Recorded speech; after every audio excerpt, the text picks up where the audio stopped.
I pretended to doze off in the armchair and waited for my wife and daughter to think the medicine had lulled me to sleep again. The house was silent for almost 20 minutes. Then I heard my wife whisper, "Do it now before he wakes up."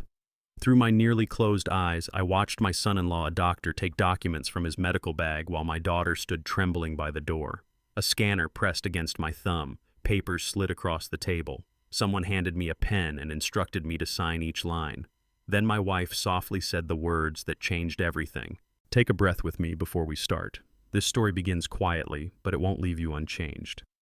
Before we dive in, drop a comment. What are you doing right now while you listen? Driving, working, cooking, or just taking a moment? Your presence here means something. One note.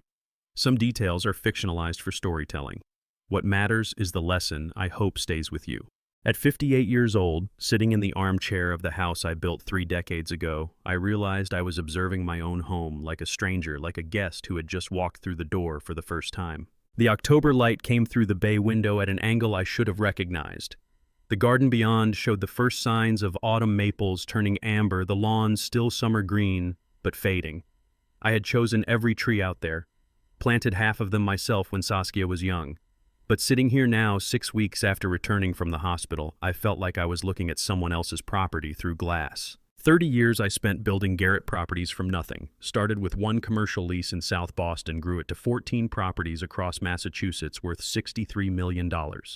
I knew every brick, every tenant, every line of every contract. Could walk into any building blindfolded and tell you which floor I was on by the smell of the carpet. But this house, my house, felt wrong. Not wrong in any way I could name. The furniture sat where it always had. The walls were the same cream color Colleen chose in 1998. The grandfather clock in the corner still chimed on the hour. Everything was exactly as it should be. Except I kept noticing things I had never paid attention to before. The way the light switch in the hallway was positioned slightly lower than the others. The faint water stain on the ceiling above the dining room table had that always been there. The sound the refrigerator made when it cycled on a low hum that seemed louder than I remembered. Small things, meaningless things. But I noticed them the way you notice details in a hotel room, cataloging the unfamiliar, measuring the space against some internal blueprint that no longer matched. 2 months ago, I collapsed in my office. Severe cardiac event, the doctors said. Spent 4 weeks in Boston Medical Center, then 2 weeks in recovery here at home. Colleen managed everything while I was gone, the house, the company, the medical decisions. When I finally came home in late September, she had moved into the guest room to give me space to recover, considerate, practical, like everything she did. Colleen, my wife of 32 years, 57, and still beautiful in the way that comes from discipline rather than genetics. She stood in the kitchen doorway now, watching me with what looked like genuine concern. "How are you feeling?" she asked. "Fine," I said, "just tired." "Saskia and Bridger will be here at 6:30. I'm making the roast you like. Tuesday dinners." The ritual we had established since my hospitalization. Every Tuesday at 6:30, my daughter and son-in-law would arrive, we would eat together, and Bridger would administer my treatment, the weekly injection that was supposed to accelerate my recovery. How does a man spend 30 years building something solid only to return after 6 weeks and find himself unable to recognize the foundation? I watched Colleen disappear back into the kitchen, heard the familiar sounds of dinner preparation, knife on cutting board, oven door opening, water running in the sink. Normal sounds, domestic sounds. The sounds of a life I had lived for 3 decades. So why did they sound like they were happening in someone else's house? The doorbell chimed at precisely 6:30. I heard Colleen's footsteps in the hallway, the front door opening, voices greeting each other with the comfortable warmth of family. Saskia appeared first. 28 years old, newly married 8 months ago, she had her mother's sharp cheekbones and something else, a careful way of watching me that I told myself was concern, but sometimes looked like assessment. She crossed the living room and kissed my cheek. "How are you feeling today, Dad?" she asked. "You look stronger than last week." "Getting there," I said. Dr. Bridger Ramsey followed her in carrying his medical bag. 35, a cardiologist at Boston Medical Center, he had the kind of steady competence that made you trust him immediately. Tall, clean-shaven, always dressed like he had just come from the hospital even on his days off. He shook my hand with a grip that was firm but not aggressive. "I brought the updated formula," he said. "We'll do the injection after dinner." We gathered around the dining room table. Colleen had set it beautifully cloth napkins, good china, the centerpiece she only used for special occasions. The roast sat in the middle, perfectly browned, surrounded by roasted vegetables that filled the room with the smell of rosemary and garlic. This was what recovery looked like. A warm house, a family gathering, a daughter who visited every week, a son-in-law who brought medical expertise and genuine care. This was what people spent their whole lives building, the safety net of family when age and illness finally caught up. We ate. We talked about Saskia's work at the consulting firm, Bridger's cases at the hospital, the weather turning cold earlier than usual this year. Comfortable conversation, the kind that fills space without demanding attention. Colleen smiled across the table at me, the same smile I had trusted for 32 years. After dinner, Bridger opened his medical bag on the coffee table with the practiced efficiency of someone who had done this many times before. He withdrew a sealed vial and a fresh syringe still in its sterile packaging. "This should accelerate your recovery," he said, preparing the injection with careful precision. "You'll feel the effects gradually over the next few days." Colleen stood nearby, watching with what appeared to be genuine relief and affection. "We're so fortunate to have you, Bridger," she said. "I don't know what we'd do without your expertise." "I appreciate you both taking time every Tuesday," I said. "It means more than you know." Bridger swabbed my upper arm with alcohol. The smell was sharp and clinical, cutting through the lingering scent of dinner. I felt the needle slide in smooth, professional, barely a pinch. Watched him depress the plunger slowly, the clear liquid disappearing into my bloodstream. I watched Bridger's hands, steady, professional, careful, and thought how fortunate I was to have a cardiologist in the family. He capped the empty syringe with the practiced ease of someone who had done this many times before. Colleen handed him a small disposal container for the needle. Saskia gathered the coffee cups from the table, moving through the room with the comfortable familiarity of someone who had grown up here. This was safety. This was family.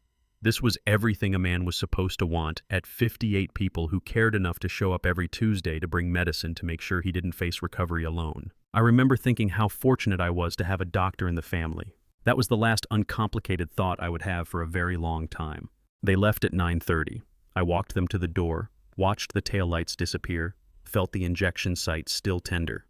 An hour later, I stepped outside to lock the gate. The parcel was sitting on my front porch steps. No return address, no markings, just a small box placed deliberately where I would find it. I brought it inside, opened it at the kitchen table with a steak knife.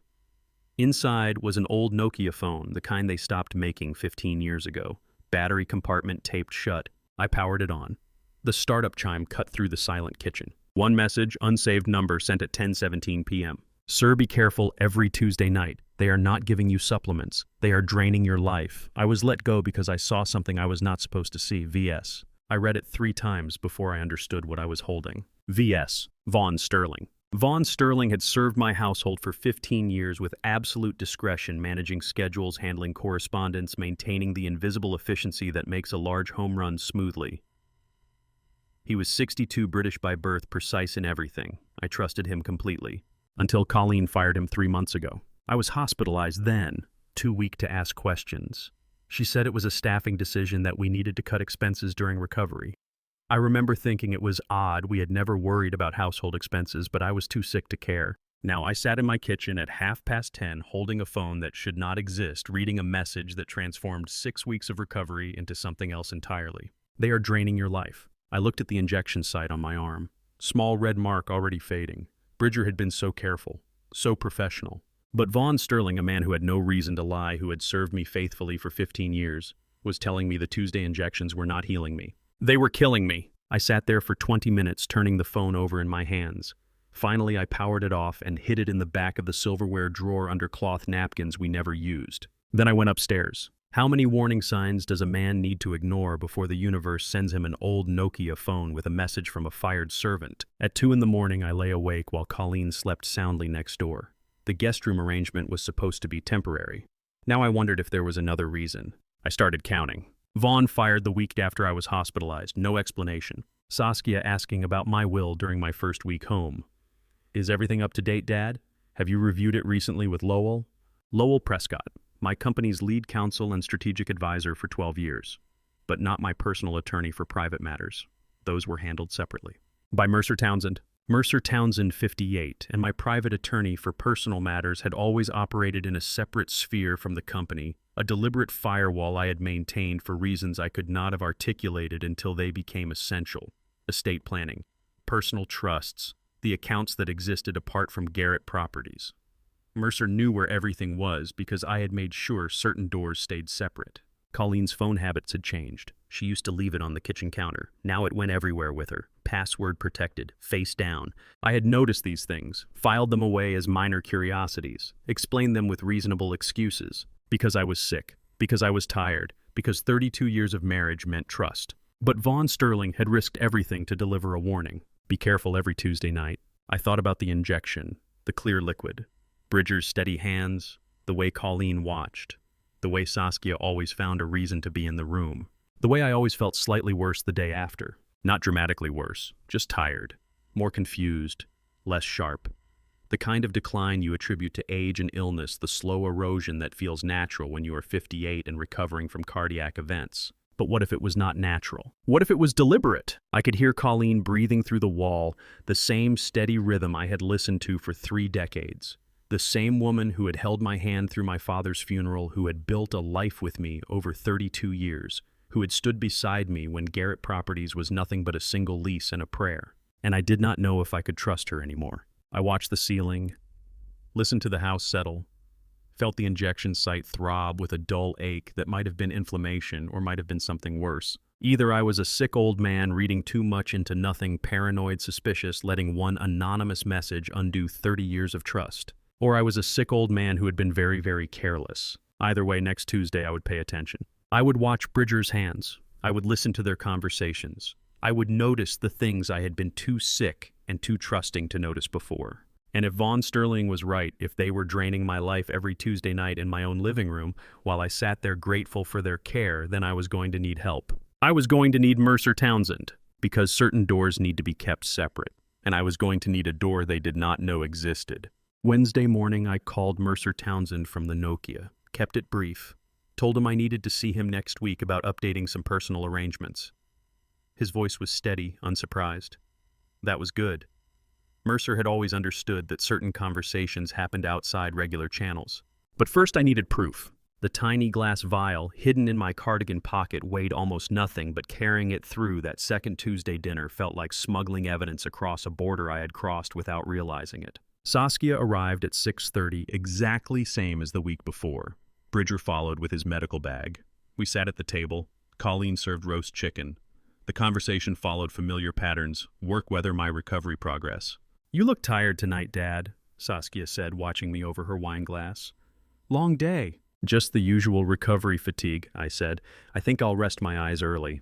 Bridger nodded. "Let me administer tonight's treatment before you settle in completely." After dinner, I moved to my armchair, closed my eyes, let my breathing slow to the rhythm of someone drifting toward sleep. But I was not sleeping. I watched through barely open eyelids as Bridger prepared the injection. He moved with his usual precision, but tonight I noticed things I had missed before. The way he double-checked the dosage with his back turned, the careful angle he held the syringe to the light, the small nod he gave Colleen before approaching my chair. She nodded back. It was a micro-communication, invisible unless you were looking for it, confirming something, agreeing to something, the kind of silent exchange that happens between people who have rehearsed their parts. I kept my breathing steady, let my head loll slightly to one side, gave every appearance of a man too tired to stay conscious. "He's already drifting," Saskia said quietly. "Should we wake him?" "No need," Bridger said. "This will only take a moment." He swabbed my arm. I felt the needle slide in, felt the pressure as he depressed the plunger, felt the cold burn of liquid entering my bloodstream. But this time when he turned to dispose of the syringe, I moved. Not much, just my right hand sliding into my cardigan pocket, finding the vial I had positioned there hours earlier, unscrewing the cap with my thumb, bringing it to the injection site where a single drop of excess liquid still beaded on my skin. It took 3 seconds. Bridger turned back. I had already recapped the vial and returned my hand to the armrest, eyes still closed, breathing unchanged. "All done," he said. "He'll sleep well tonight." They stayed for 20 more minutes, talking in low voices, cleaning up the dinner dishes. I listened to every word, every footstep, every cabinet door opening and closing. Finally, they left. I waited until their car disappeared down the driveway. Then I opened my eyes and conducted a deliberate self-examination. Numbness in my left hand. I timed it with the grandfather clock in the corner. 23 minutes before sensation fully returned. Dizziness when I stood. Had to grip the armchair for support. The room tilted 15 degrees left, then slowly righted itself. Difficulty focusing. Tried to read the newspaper on the coffee table. The words blurred, separated, refused to hold still. I had been attributing these symptoms to age, to illness. to the natural process of recovery after a cardiac event. But sitting there with the vial in my pocket, watching the second hand on the clock count away the numbness in my fingers, I understood they were never about recovery at all. The numbness in my left hand had lasted exactly 23 minutes. I timed it sitting there in my chair after they left because timing things was something I could still control. Wednesday morning at 7, I used the Nokia to make another call, not to Mercer this time. To an independent laboratory in Boston I found through old business contacts, paid in cash, no names, no digital trace. I need a compound analysis, I said, 48-hour turnaround, complete chemical breakdown. The voice on the other end asked no questions, just gave me a drop-off address and a reference number. I drove there myself, left the vial in an envelope, drove home. Thursday morning at 6:47, the Nokia chimed. One message, encrypted, the lab results. I sat in my study with the door locked and read it 3 times to make sure I understood. Compound analysis reveals neuroinhibitor agent combined with benzodiazepine derivative.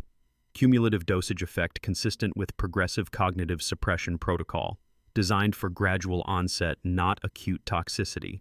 Effects include tremors, short-term memory loss, difficulty with complex reasoning, and eventual complete cognitive decline over a sustained administration period.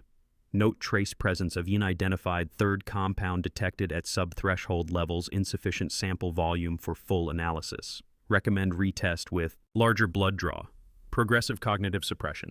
I translated that into plain language. They were not trying to kill me. They were trying to make me unable to think. What kind of patience does it require to poison someone so slowly that even the victim does not recognize the weapon? Only the gradual erosion of the person they used to be. I sat there for 40 minutes staring at those words, understanding what they meant. After 30 years in business, I knew what happened when someone stripped away your ability to think clearly. They did not need to take anything else from you. You became unable to protect it, unable to defend yourself, unable to even recognize what was being taken until you were sitting in a chair drooling on yourself while they signed the papers that transferred everything you built into their names. And everyone would say, tragic, but at least the family is taking care of him. I folded the lab report and put it in my cardigan pocket next to the Nokia. Then I went downstairs. Colleen was in the kitchen making breakfast, pancakes. The smell of butter and maple syrup filled the room. Good morning, she said, smiling at me the way she had smiled for 32 years. You're up early. The pancakes smell wonderful, I said. She smiled wider. Your favorite, blueberry. I smiled back the exact same way I had smiled at her for 3 decades. Poured coffee, sat at the table, ate breakfast with my wife, while the lab report confirming she was systematically destroying my mind sat folded in my pocket next to the phone that proved she had fired the only person who tried to warn me. The performance had begun, and I was going to give the performance of my life. The performance started at breakfast, smiling, nodding, asking Colleen about her day, moving slowly, forgetting small things, deliberately reading Glass's morning medication, small lapses that confirmed what they needed to believe. 3 days after I confirmed the poison in my bloodstream, my wife left the house for the afternoon, and I walked through my own estate like a detective entering a crime scene, which I was beginning to understand was exactly what it had become. Colleen left at 2 o'clock. Meeting a friend for coffee, she said. I watched her car disappear. Then I started walking. First floor, living room, dining room, kitchen, study. Not as the owner anymore. Mapping terrain, noting sightlines, understanding which spaces could be observed from which doorways. The staircase creaked on the 4th step from the top. Never noticed that before. Second floor, master bedroom, guest room, Saskia's old room, the bathroom. And then at the end of the hallway next to Colleen's private office, a door I had walked past 1,000 times. I turned the knob. Locked. I stood there processing that fact. A locked door in my own house. I bent down, looked through the keyhole. Dim light inside, curtains drawn but not completely. I could see the edge of a desk, a filing cabinet. And on the corner of the desk, navy blue folders, with a logo I had seen hundreds of times over 12 years. The law firm of Lowell Prescott. Lowell Prescott. 62 years old. My company's lead legal counsel and strategic advisor since 2011.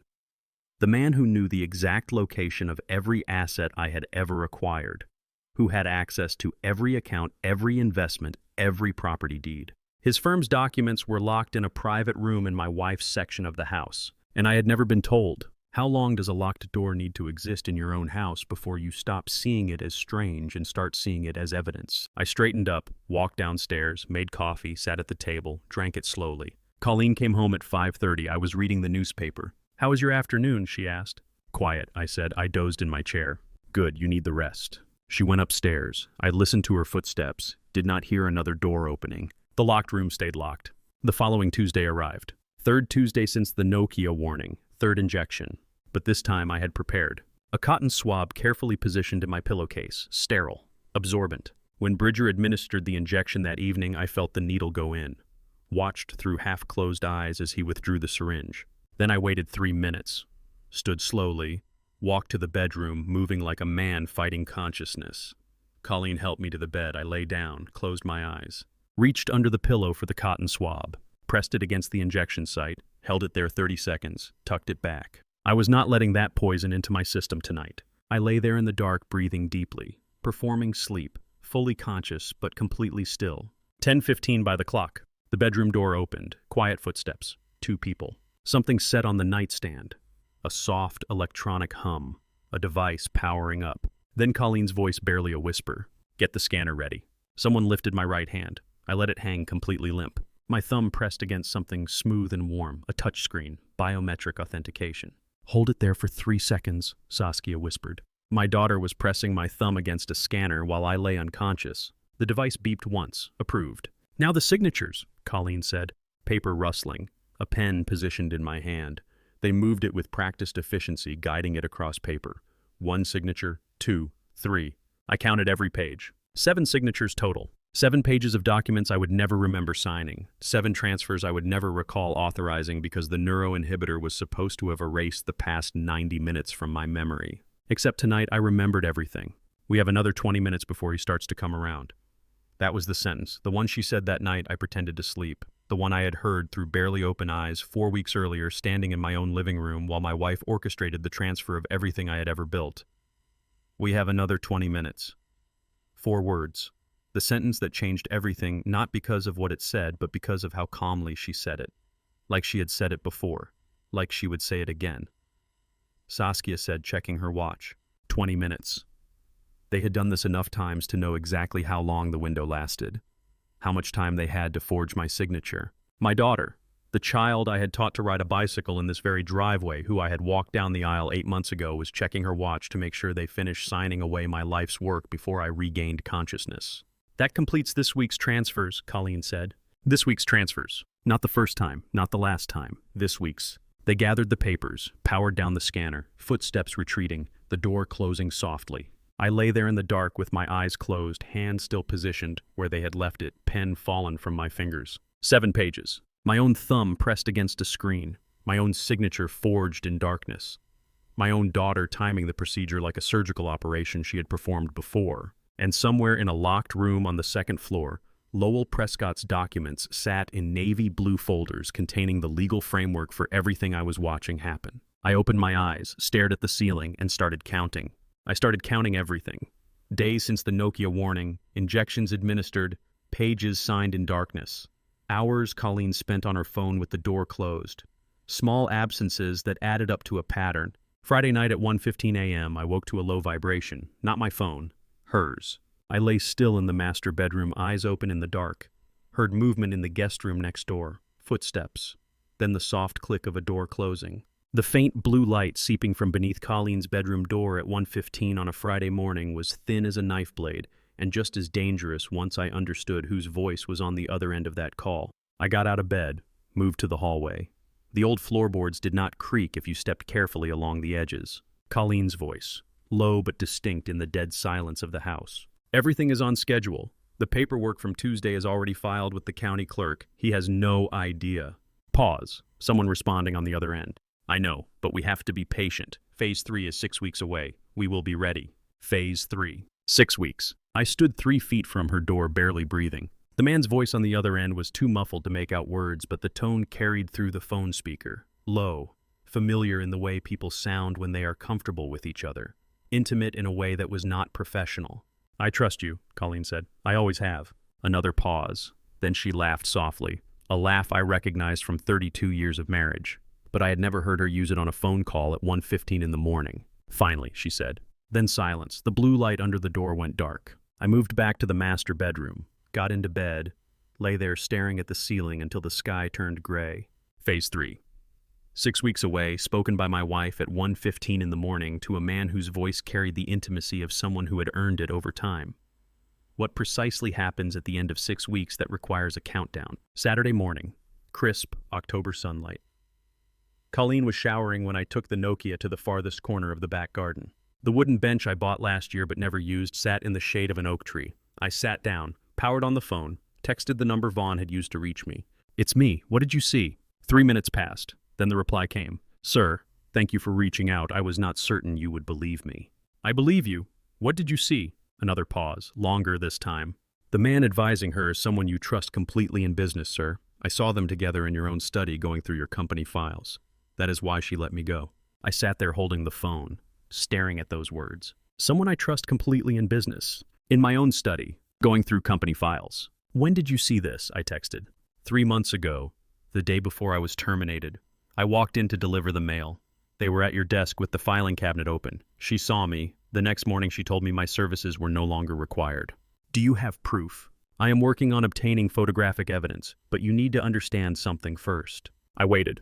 "I will send you what I find, but you must not reveal my identity to anyone. Not yet. My safety depends on them believing I am silent." I thought about that condition, about what it meant, about why Vaughn would need protection from people who were supposed to be my family. "Agreed," I texted. "Send what you find."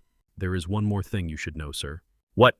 "When I served your household, you trusted me with certain information. You showed me accounts you kept private. I never spoke of them to anyone, but I believe those accounts are now part of their plan." I sat on that bench with the cooling coffee cup beside me, remembering 15 years of Vaughn in my study, witnessing private transactions, signing receipts as a household witness for legal documents, present during phone calls with offshore banks because I needed someone to notarize signatures and he was there convenient and trusted. $8 million in a private portfolio that even Lowell Prescott did not fully know about. Accounts I had shown Vaughn over the years because I needed a witness for certain transfers, because he was discreet, because I trusted him completely. I had invited Vaughn into my study dozens of times over 15 years, let him witness private transactions, shown him accounts I never declared publicly, $8 million in a portfolio even Lowell did not fully know about. And I had done it all out of absolute trust, never imagining trust itself could become a weapon. Now that trust was being used against me by the same people I had trusted even more. "I understand," I texted. "Send the evidence when you can. Stay safe." "I will, sir. Be careful. They are more organized than you realize." The screen went dark. I sat there in the October morning watching leaves fall from the oak tree, thinking about Phase 3, about 6 weeks, about a man whose voice carried intimacy when he spoke to my wife at 1:15 in the morning, about someone I trust completely in business who was in my study going through company files with Colleen 3 months ago. The list of people I trust completely in business is not long. Lowell Prescott was at the top of it. I put the Nokia back in my cardigan pocket and walked toward the house. Colleen was visible through the kitchen window making breakfast, humming to herself. I waved at her. She waved back and smiled. We were both, I was beginning to understand, very accomplished at pretending. The pretending became easier after that Saturday morning. I smiled at breakfast, asked Colleen about her day, took my pills, shuffled papers in my study like a man whose mind was slowly leaving him. Monday afternoon at 4 o'clock, I was alone in that study when the Nokia vibrated 3 times. The Nokia vibrated 3 times in my study on a Monday afternoon, 5 days after Vaughn promised evidence, and when the first photograph loaded on the screen, I recognized my company attorney's face before I fully understood what I was looking at. Lowell Prescott. Lowell Prescott, 62, and my company's legal counsel for over a decade, knew the location of every asset I had ever acquired. A trust I would come to understand was the foundation of my near destruction. The first photograph showed Lowell and Colleen in the lobby of the Mandarin Oriental Boston, afternoon light through tall windows. Colleen in a navy dress I recognized from her closet, and Lowell's hand resting on her lower back in a manner that no professional relationship could explain away. I stared at that hand, the casual intimacy of it, the way her body leaned into his touch. Second photograph, a private restaurant, corner booth, heads leaned close over documents spread across the table. I zoomed in, saw the Garrett Properties logo at the top of the nearest page. They were reviewing my company documents over dinner, together, alone. Third photograph, Lowell leaving the hotel at 7 a.m. The timestamp was visible in the corner. His tie was not properly tied, his jacket over his arm. The walk of a man who had spent the night somewhere and was just leaving. I set the phone down on my desk. Lowell Prescott. The man I had hired 12 years ago to handle Garrett Properties' legal matters, who sat across from me at conference tables drafting every significant contract I had ever signed, who held powers of attorney for specific business transactions, who knew which accounts held what assets, who had advised me on tax strategies, succession planning, estate protection, who had drafted my prenuptial agreement 32 years ago. Lowell Prescott had drafted my prenuptial agreement, my succession plan, my last will and testament. He knew where every dollar lived. Every share was registered. Every contract had a clause that could be exploited. Of course he did, because he had been positioning himself to claim it for 12 years. The hand on her back, the documents on the table, the hotel at 7 a.m. This was not professional advice. This was conspiracy. And the lawyer who knew everything about my financial architecture was sleeping with my wife. I texted Vaughn, "Thank you. This is what I needed." His reply came immediately. "There is more, sir. I am arranging access to the locked room. Expect a visitor tomorrow morning at 9 a.m. He will ask no questions." Tuesday morning at 9 o'clock exactly, the doorbell rang. Colleen was out. Shopping, she had said. I was alone. A locksmith arranged through Vaughn's contacts arrived precisely at 9, worked without questions or conversation, and departed leaving no name, exactly the kind of discretion the situation required. He worked for 20 minutes with tools I did not recognize, made no conversation. When the lock clicked open, he packed his equipment, nodded once, and left. I stood in the hallway for 30 seconds before opening the door. Inside a small office, desk, filing cabinet, window with closed curtains, and folders, more than 20 of them. Navy blue, Lowell Prescott's law firm logo embossed in gold on each cover. I opened the first one, asset transfer schedule, dated, spanning 4 months, starting in July before I was hospitalized, before the Tuesday injections began, before I even knew there was something to notice. They had been planning this since summer. Second folder, corporate documents, resolutions, board meeting minutes I had supposedly attended and voted at, my signature on each page. Except I had never been to those meetings, never voted on those resolutions, never signed those documents. Forged, all of it. Third folder, property deeds, transfer documents for Garrett Properties holdings, prepared but not yet filed, waiting. I kept opening folders, each one worse than the last, each one another piece of my life being systematically dismantled on paper. And then I found the handwritten draft, Colleen's handwriting. I recognized it immediately. 32 years of birthday cards and grocery lists and notes left on the kitchen counter. The title, Phase 3, Petition for Guardianship. Below that, target date, followed by a date exactly 6 weeks from today. Below that, detailed notes in Colleen's hand about medical certifications, required court procedures in Massachusetts, estimated timeline from filing to hearing. And at the bottom, L confirms 2 physicians will certify. Hearing typically scheduled within 10 days. Total transfer of financial control within 14 to 21 days post-filing. Phase 3, Petition for Guardianship. I did not know what those words meant in legal terms, but I knew what a deadline looked like. I knew what a countdown meant. And I knew that whatever they were planning to do to me, they had given themselves exactly 6 weeks to do it. What kind of deadline requires a countdown 6 weeks, not 7, not 5, but exactly 6? And what happens when that clock reaches 0? If you have not yet learned the rules of the game being played against you. I pulled out the Nokia, photographed every page, every folder, every schedule, every document, every handwritten note. Then I put everything back exactly as I had found it. The folders in the same order, the same angles, the same positions. Closed the filing cabinet, turned off the desk lamp, walked out, closed the door. It locked automatically behind me. The locksmith had reset it that way. I walked downstairs to the kitchen, made coffee, sat at the table. Phase 3, Petition for Guardianship, target date in 6 weeks. I knew what a deadline looked like. What I did not yet know was what guardianship meant or what would happen to me when those 6 weeks ran out. Wednesday afternoon, I told Colleen I needed to run errands. She smiled, reminded me to take my medication. I drove to an address I had never shared with her. The law offices of Mercer Townsend occupied the 18th floor of a building on Boylston Street I had never visited with my wife or daughter, which was precisely why I had maintained the relationship for over a decade. Though I could not have articulated the reason until this Wednesday afternoon, when I needed a door they did not know existed. Mercer's secretary showed me to his office at 2 o'clock exactly. He stood when I entered. 58, gray hair, the kind of steady competence that comes from 30 years of practicing law without drama. I closed the door behind me. "I need your help," I said, "and I need you to listen to everything before you respond." He nodded, gestured to the chair across from his desk. I spread 23 items across his mahogany surface. Lab report showing neuroinhibitors in my bloodstream. Photographs of Lowell and Colleen at the Mandarin Oriental. More photographs from a private restaurant document spread between them. The Phase 3 guardianship petition from the locked room. Asset transfer schedules. Forged corporate resolutions bearing my signature. Mercer picked up each item, examined it, set it down. 20 minutes passed without a word. Finally, he looked up. "How long has this been happening?" he asked. "The injection started the week I came home from the hospital. The biometric forgeries at least 3 weeks, possibly longer. Who else knows?" "Just you, and the man who warned me, my former household staff." Mercer picked up the Phase 3 document. "Read it carefully." "This is systematic attempted murder with legal infrastructure," he said. "The evidence is sufficient to warrant investigation, but not yet enough for criminal conviction. They have been careful. No single document proves intent. But taken together," he set the paper down. "Taken together, this is conspiracy." "What does Phase 3 mean?" I asked. "What is a guardianship petition?" Mercer stood, walked to his bookshelf, pulled down a thick volume labeled Massachusetts General Laws. "Chapter 190B, he said, opening to a marked page. "Adult guardianship proceedings." He set the book on the desk. "Under Massachusetts law, a guardianship petition is the procedure to declare someone legally incapacitated," he said. "It requires 2 physicians' certifications, documented inability to manage your own assets, and a probate court hearing. If the court approves it, you remain alive, but legally you cease to exist." I stared at him. "What does that mean?" "It means Colleen becomes your legal guardian. She has total control of every asset you own, every decision about your life.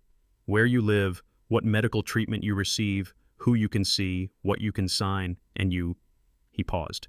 "You have no legal authority to object, to sign documents, to make decisions, to defend yourself." "They do not need to kill me," I said quietly. "No," Mercer said. "They just need one judge to agree that you are no longer capable of disagreeing with them. Living as a ghost in your own home, conscious, aware. Watching everything you built being dismantled, piece by piece, while possessing zero legal authority to speak, to object, to sign your own name on a document that might save you. That is not mercy. That is precision cruelty." "The neuroinhibitors," I said.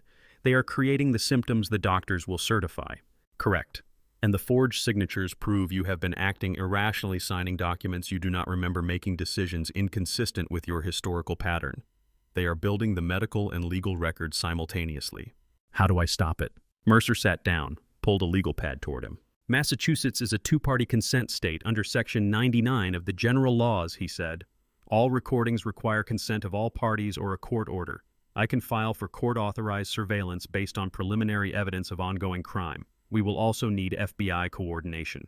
FBI. Elder abuse is federal jurisdiction when it involves interstate financial transactions. I will contact FBI Boston Field Office and request a Title III wiretap order. This ensures complete chain of custody that cannot be suppressed at trial. He wrote as he spoke. Steps, procedures, timelines. "What we need," he said, "is for them to incriminate themselves during the commission of the crime. A direct confession captured live with proper legal authorization." "The Nokia," I said. "Can it be configured for court-authorized recording?" Mercer looked up. "Better," he said. "We configure it for court-authorized recording with simultaneous secure transmission. Everything goes to the FBI Elder Abuse Unit, and encrypted copies are time-stamped to my office server, simultaneously, complete chain of custody. No single point of failure, no way to claim tampering." "And the board of directors?" I asked. "The FBI will notify the Sterling Industries Board through proper channels once the arrest warrants are executed. Federal procedure requires it, given the scope of the financial crimes. They'll receive the evidence package within hours of the arrests legally through law enforcement, not directly from us." "Can that be done?" "I know a licensed Massachusetts cybersecurity firm specializing in corporate financial fraud investigations. They can configure the Nokia for encrypted 3-channel live stream under court authorization. When you activate it, everything broadcasts simultaneously, evidence documented as it happens. 30 years ago, I walked into a bank with nothing but a business plan and the ability to convince people I knew what I was doing. Could I do it again this time? Convincing a conspiracy to incriminate itself while federal agents listened in real time." "How long do we have?" Mercer asked. 6 weeks from the date on that guardianship petition, maybe 5 now. Then we need to move fast. Court petition for surveillance order first, FBI coordination, technical configuration, and," he paused, "we need something else." "What?" "The doctor administering the injections. If we can prove coercion, if he is willing to cooperate, his testimony makes this case unassailable. Dr. Bridger Ramsey, my son-in-law, the man who had been poisoning me every Tuesday for weeks." "I do not know if you will cooperate," I said. "Neither do I," Mercer said. But if he does, we have them. If he does not, he did not finish the sentence. Mercer slid the legal pad across the desk and began writing down the steps court petition for surveillance order, FBI coordination meeting, cybersecurity firm, technical briefing. I watched him work and thought I had one more piece I needed before any of this could work. Not a lawyer, not an investigator, a doctor, specifically the one administering poison, who might be searching for a way out that he could not find alone. Mercer filed the court petition for surveillance authorization Thursday morning, contacted FBI Boston field office Thursday afternoon, arranged the cybersecurity firm briefing for Monday, each step documented, each procedure followed. 4 days after leaving Mercer's office, an encrypted email arrived at 4 o'clock on a Friday afternoon, the cybersecurity firm's first comprehensive report, and the section about Dr. Bridger Ramsey would answer whether the man poisoning me was doing it by choice or by coercion. I locked my study door, drew the blinds, opened the email on the Nokia. The report was 43 pages, professional, clinical, the kind of document written by people who investigate financial fraud for federal prosecutors. I turned to the section labeled Subject Dr. Bridger Ramsey, 35, Cardiologist, Boston Medical Center. March 2019 incident. Patient fatality during cardiac catheterization procedure. Initial review suggested equipment failure. Secondary investigation revealed procedural error by attending physician subject. Case settled out of court, permanently sealed via intervention of Prescott and Associates. Subject retained active medical license. Settlement terms include non-disclosure agreement and ongoing vulnerability to license revocation if case details become public. I read that paragraph 3 times. Lowell Prescott had sealed Bridger's malpractice case, kept him licensed, and created permanent leverage. The report continued. Subject's personal phone device analyzed with court authorization. Recent search history, notable phrase repeated 7 times over 3-week period. How to report a crime when you are the criminal. Additional searches, medical license revocation, Massachusetts. Statute of limitations, medical malpractice. Witness protection program, eligibility. 7 times in 3 weeks. How to report a crime when you are the criminal. I sat back in my chair. Bridger was not choosing this. He was trapped. Lowell held the 2019 file like a blade at his throat. Comply or lose everything. Your career, your license, your freedom. But those searches. A man who searches 7 times in 3 weeks for how to report a crime when you are the criminal is not a man who chose evil. He is a man who had evil chosen for him and is trying to find his way back to the person he used to be before someone made that impossible. I kept reading. The report had a 3rd section, shorter, buried on page 37. Additional finding, subject Vaughn Sterling, former household staff, terminated July 2023, contacted subject Lowell Prescott 3 times in past 14 days via unregistered cellular number. Nature of communication unknown. Pattern suggests ongoing coordination. I read that line 3 times. Vaughn had contacted Lowell 3 times. In 2 weeks, Vaughn, who had sent me the Nokia warning, who had arranged the locksmith, who had provided the photographs of Lowell and Colleen, who had asked me not to tell anyone about our communication because his safety depended on staying hidden. I had thought that was caution. Now I was beginning to wonder if it was something else entirely. I did not have enough information to be certain. The calls could be explained. Maybe Vaughn was investigating, maybe he was building his own evidence, maybe there was a reason that made sense. But I filed the detail away in the part of my mind that does not forget things. I closed the report, sat there for 20 minutes. Thought about Bridger trapped by a malpractice case. Thought about Vaughn making calls to Lowell I was never supposed to know about. Thought about how complicated trust becomes when everyone has something to hide. The following Tuesday arrived. 6:30, dinner, Saskia and Bridger at the table, Colleen serving roast chicken, the ritual unchanged. After dinner, Colleen asked Bridger to get her a glass of water from the kitchen. He stood, left the room. I was alone in the living room for approximately 3 minutes. Bridger always brought a medical textbook with him on Tuesday evenings. Always set it on the side table. Never actually read it. A detail I had noticed weeks ago but filed away as unimportant. Now I looked at it differently. The book sat on the table where he had left it. Thick, well-worn. I picked it up. Opened to page 147. A small envelope fell into my lap, unsealed. Handwritten address on the front, Mr. G. I opened it. The note inside was written in shaky script. Blue ink. 2 sentences. Mr. Garrett, I know what I am doing to you.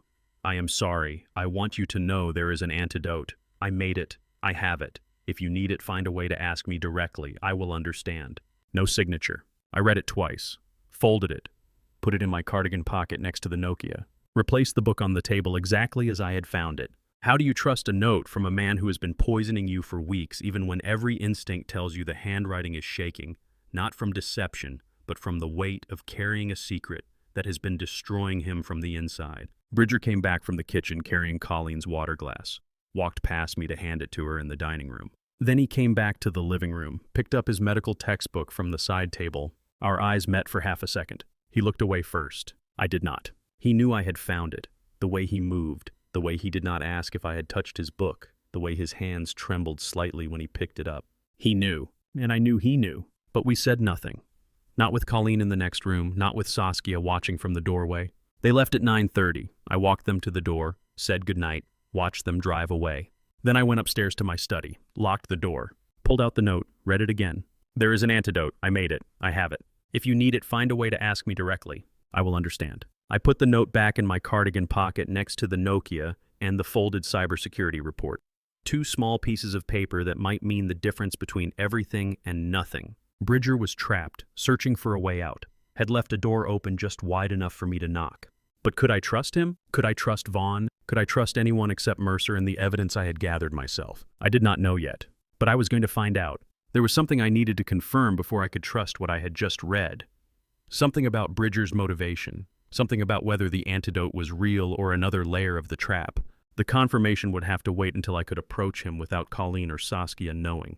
At 47 minutes past 6 on a Thursday morning, the Nokia vibrated twice with files from Vaughn, a blood type report from 1999, and a letter from 1998 that would answer a question I had not known to ask for 28 years, whose blood actually ran in the daughter I raised. I sat at the kitchen table in the half-light before dawn, the house silent except for the refrigerator's hum. The blood type report loaded first. University Medical Center letterhead, November 12, 1999. Standard immunohematology panel performed for Saskia Marie Bridger, age 4 months before a scheduled tonsillectomy that never happened. Blood type A positive. I stared at those two characters until they blurred. My blood type was O positive. Colleen's medical records from her 2015 appendectomy, which Vaughn had pulled from the same hospital system, showed O positive as well. Two O positive parents cannot produce an A positive child. Not possible. Not ever. The biology was undergraduate level simple. O is recessive. Two recessive parents cannot create a dominant trait in their offspring. Saskia could have been O positive like both of us. She should have been O positive. She could not, under any biological law, have been A positive, unless she was not mine. The second file opened before I could process the first. A scanned letter, the paper yellowed at the edges, the ink slightly faded but perfectly legible. Dated March 17, 1998, 16 months before Saskia's birth. Lowell, you asked if I was serious. I am. L suspects nothing. He trusts me completely, and why wouldn't he? I've given him no reason not to. The timeline works. His schedule has him traveling March 23rd to 29th, Tokyo, then Singapore. We'll have that week. I'll be ovulating March 25th to 27th based on my tracking. I'll tell him I got pregnant the week before he left. He'll never question it. He wants a child so badly he's already picked out names. He'll be thrilled. This is what you wanted, isn't it? A child that's actually yours. A legacy that doesn't end with your name. I'm giving you that. But she'll be raised as his. She'll have his last name, his stability, his comfortable suburban existence. You get biology. He gets everything else. After she's born, we continue exactly as we have been.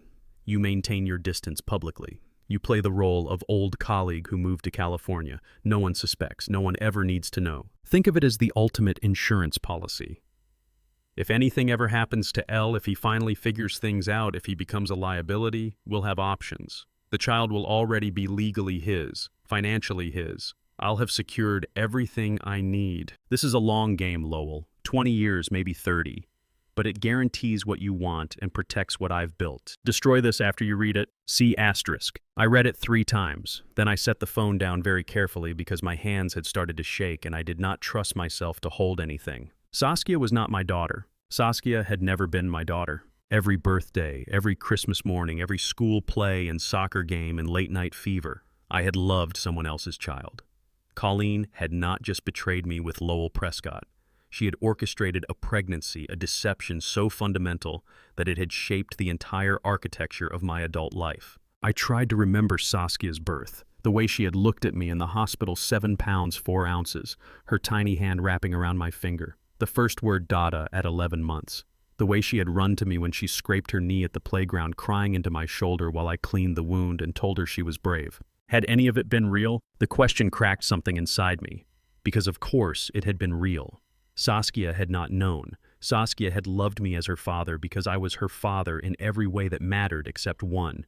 She had been innocent. She had been 4 years old, holding my hand at the zoo, asking me to explain why the penguins couldn't fly. The betrayal was Colleen's. The deception was Colleen's. Saskia had simply been a child loved and wanted, unaware that her existence was a lie. I stood and walked through the window. The sky was lightening, the neighbor's porch light still on. Somewhere in California, Lowell Prescott knew that Saskia was his biological daughter. Somewhere in Pennsylvania, Colleen believed the secret was still safe. And somewhere in a memory that would never be mine again, a 4-year-old girl had called me daddy and meant it. I picked up the phone and opened the message thread with Vaughn. Typed, received, confirmed, continue monitoring both targets. Then I added, was the letter the only one? His reply came instantly. No, there are 6 more, same correspondence, 1998 to 2003. Do you want them? I looked at the letter on the screen, the casual cruelty of it, the calculated planning. The way Colleen had reduced Saskia's entire existence to a chess move in a game I had not known I was playing. Send everything, I typed. I want the full archive. The remaining 6 letters arrived by midnight. I read them once, then printed 3 photographs from the files and drove to Boston. I walked into Mercer Townsend's office at 9:45 on a Wednesday morning with 3 photographs from Colleen's locked room and a single question: what comes after they think they have won everything? Mercer Townsend, 58 years old, had served as my private personal attorney for over a decade. The deliberate firewall I had maintained between company matters and everything that truly belonged to me alone. He knew Lowell's signature before I explained why it mattered. Now he looked at the photographs I laid across his mahogany desk, screenshots of Colleen's letters time-stamped 1998 through 2003, and his expression tightened. Phase 3, I said. What is it? He set the photographs down carefully. Massachusetts General Laws, Chapter 190B, Adult Guardianship. Explain. 2 physicians certify you as mentally incapacitated. Colleen files a petition with Suffolk County Probate Court. A guardian ad litem is appointed to interview you and assess your condition. Court hearing follows. If the judge approves, Colleen becomes your permanent legal guardian with complete authority over your person and your $14 million estate. He paused. While you remain physically alive. I looked at him. She would control everything. Everything. Medical decisions, housing, finances, visitation rights. You could be moved to a facility, medicated, confined, all with legal sanction. The court order gives her the authority. You would have no standing to contest it. How long does the process take? 4 to 6 weeks from petition filing to hearing, less if they claim emergency circumstances. I leaned back in the chair. The photographs lay between us, evidence of premeditation spanning 5 years, proof that Saskia had been conceived as part of a long-term plan I had never suspected. But premeditation for what exactly? What do you call someone who breathes and walks but has no legal right to their own life, who can be moved, medicated, confined, and silenced with a judge's signature, a ghost with a pulse, a corpse that still pays taxes? The questions circled in my head, each one sharpening the horror. Legal death. That was the term. Not murdered, not disappeared, just erased from the category of autonomous human beings while remaining conscious enough to understand what had been done. When? I asked. That's the problem. Mercer opened a folder on his desk. The petition is already prepared. I have a contact in the Suffolk probate clerk's office. It's been drafted, reviewed, and is waiting for the second physician's signature. Once that's obtained, it can be filed within 24 hours. The timeline compressed. How long until the second signature? Unknown, but if Vaughn Sterling is accelerating the schedule, I would estimate 2 weeks, maybe less. 2 weeks. 14 days between me and legal non-existence. I looked at the photographs again. Colleen's handwriting, Lowell's name. The careful documentation of a plan that had taken 28 years to execute. Then we let them file it, I said. Mercer's eyebrows lifted. Excuse me. The Nokia records everything. When the guardianship petition is filed, it becomes a matter of public record. The court appoints a guardian ad litem. Evaluators conduct home visits. Doctors may re-interview me. All of it court-sanctioned. All of it recordable. I leaned forward. They have been careful to keep their conversations private. But once the petition is active, they will have to interact with court officials, answer questions, maintain the performance. and I will capture every word." Mercer was silent for a long moment. Then, "The recordings become documentary evidence in an active legal proceeding. Not a family dispute, not hearsay. Court-authorized interactions time-stamped and recorded." I pulled out the Nokia. "But the transmission is the key. When I have enough, when the trap is complete, I live-stream simultaneously to 3 destinations: FBI Boston Field Office, Sterling Industries Board of Directors, and you." "Why simultaneous?" "Because if I send it to one party first, they can suppress it, delay it, or claim it was altered. 3 destinations at once means no single entity controls the evidence. The FBI has jurisdiction over financial fraud and elder abuse. The board has fiduciary duty to investigate misconduct by their president and largest shareholder, and you file an emergency injunction in Suffolk County to halt the guardianship proceeding." Mercer stared at the Nokia. "They think they are closing a trap. They are building a cage for me, Mercer. Let them finish the door, install the lock, hang the key on the wall. Then we show the world they built it with evidence I handed them while I recorded every hammer strike." The office was silent except for the faint hum of the heating system. Mercer looked at the photographs on his desk, then back at me. "There is one problem," I said.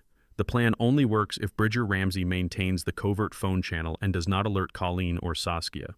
Mercer's expression shifted. "Bridger is Saskia's husband." "Yes." "Torn between 2 families." "Yes." "Can you trust him?" I met his eyes. "No, but I have to try." Mercer leaned back, fingers steepled. "If Bridger refuses, Colleen accelerates phase 3 immediately and you lose everything. If he agrees but wavers mid-execution, the evidence gets compromised, and Colleen claims manipulation or fabrication. Only if he commits fully does the live stream trap work." He paused. "Everything depends on one conversation." "I know. When will you approach him?" I gathered the photographs and stood.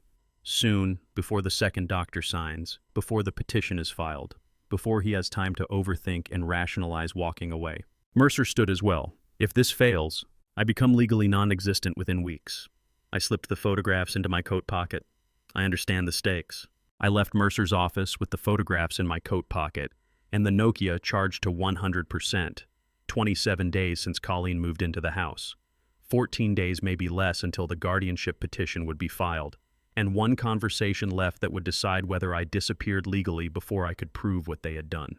I drove home slowly, rehearsing different opening lines in my head, knowing none of them would work, knowing I had to try anyway.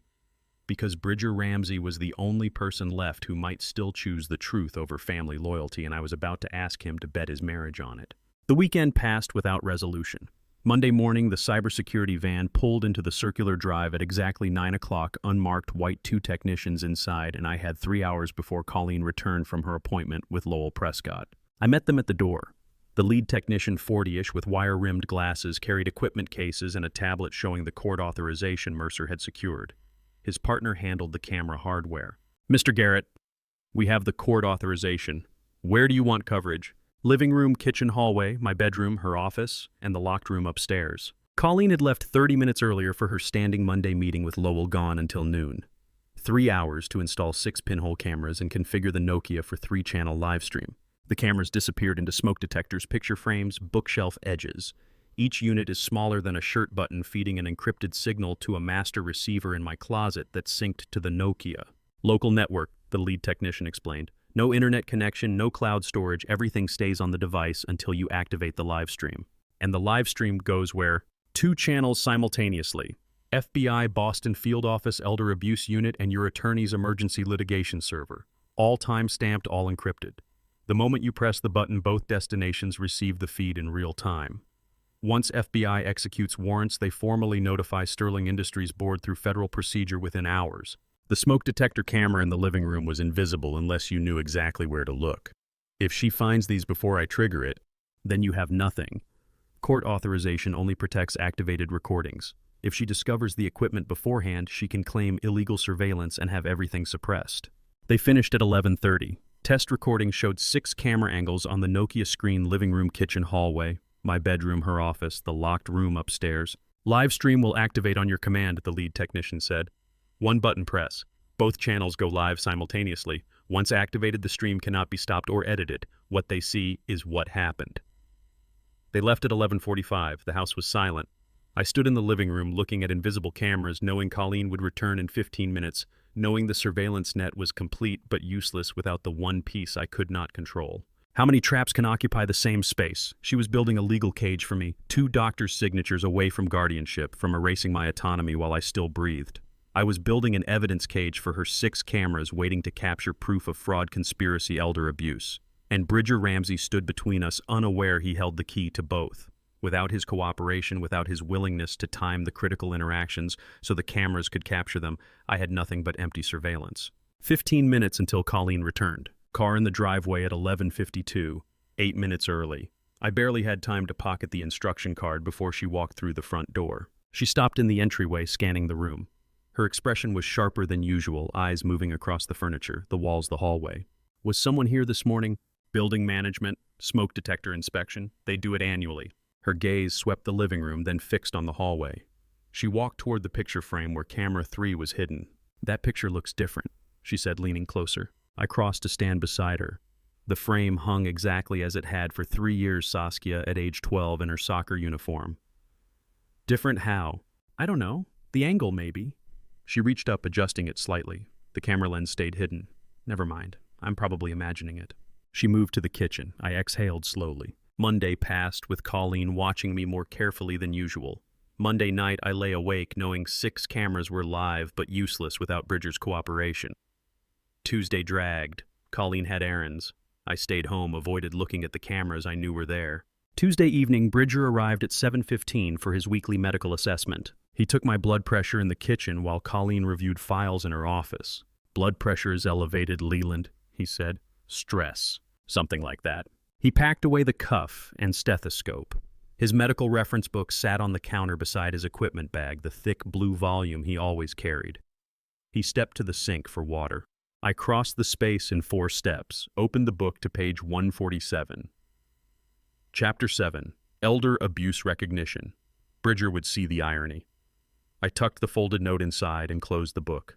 The note read, "You deserve freedom from what you were forced into. I can offer it evidence that protects you and Saskia, but I need your help. Tuesday morning, 10 o'clock, Wellesley Public Library reading room, alone.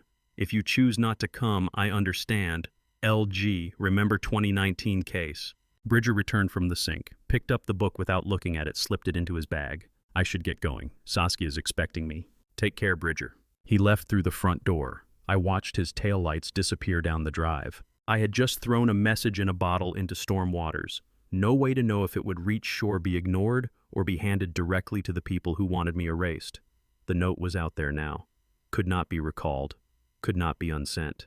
I stood at the window long after the car disappeared, the house silent except for the furnace cycling on. Tuesday evening, 7:45. The note was in his book. By tomorrow morning at 10, I would know if I had an ally or if I had just handed Colleen the final piece she needed to accelerate Phase 3 and erase me legally before Thanksgiving. 6 pinhole cameras watched every corner of this house, and I had no idea whether the man I was betting everything on would walk through my door as a co-conspirator or a witness for the prosecution. Wednesday morning would answer everything. I lay awake Tuesday night knowing the note was in Bridger's book, knowing by 10 o'clock I would have an ally or a witness for the prosecution. I was halfway down the hall to my bedroom when I heard Colleen's voice through the half-open door of her office. "We're moving Phase 3 up 2 weeks instead of 6 because he's asking too many questions." And I froze 3 feet from the frame. She was on speakerphone. Saskia's voice came through clearly. 2 weeks, that's fast. Vaughn says the second doctor will sign by Friday, petition filed Monday, hearing within 10 days. He's been meeting with Mercer too often, and yesterday he asked about my locked room. I think he's preparing legal defense. Can we prove incapacity that quickly? Bridger's next visit is tomorrow morning. Make sure he brings the final dosage adjustment. We'll have enough documentation. What if he refuses? He won't. He knows what happens if he does. I retreated to my bedroom and closed the door silently. 14 days until the petition was filed. The cameras were installed but useless without evidence of coercion.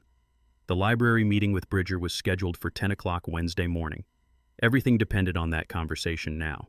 If Bridger refused or exposed me, Colleen would file immediately. I set my alarm for 6:30 and did not sleep. The doorbell rang at 7:30 Wednesday morning, 3 hours before the scheduled library meeting. I looked through the window and saw Bridger standing on the porch, alone, medical bag in hand, his face pale. I opened the door. He glanced over his shoulder at the empty driveway, then whispered, "We can't meet at the library. She's having me followed. Can we talk inside?" I brought him to the locked study, my father's old office, the one room Colleen had no key for. He waited until I secured the door. "I got your note," he said. "Page 147, elder abuse recognition." I understood. "Are you being followed right now?" I told Saskia I had an emergency hospital consult. "We have maybe 90 minutes. He set his medical bag on the desk and his hands shook slightly as he opened it. "Colleen recruited me 8 months ago," he said. "April. She had evidence of the 2019 malpractice case, the one Mercer helped me settle quietly. She threatened to send it to the Massachusetts Medical Board. My license would have been revoked." I waited. "How long have you been doing this?" "The injections since you came home in September. 6 weeks. But the first compound in smaller doses mixed into your hospital IV during recovery started in April when Colleen had access to your room. She asked me to begin then. I told myself it was minimal. I was wrong. I'm so sorry, Leland." I sat down in my father's chair. The leather was cracked and familiar. "Why are you telling me now?" "Because it's reversible, and because what she's asking me to do next isn't."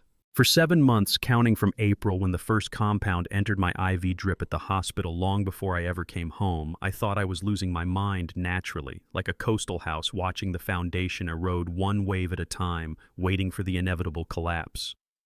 But someone was bringing the ocean in buckets deliberately on schedule with medical precision.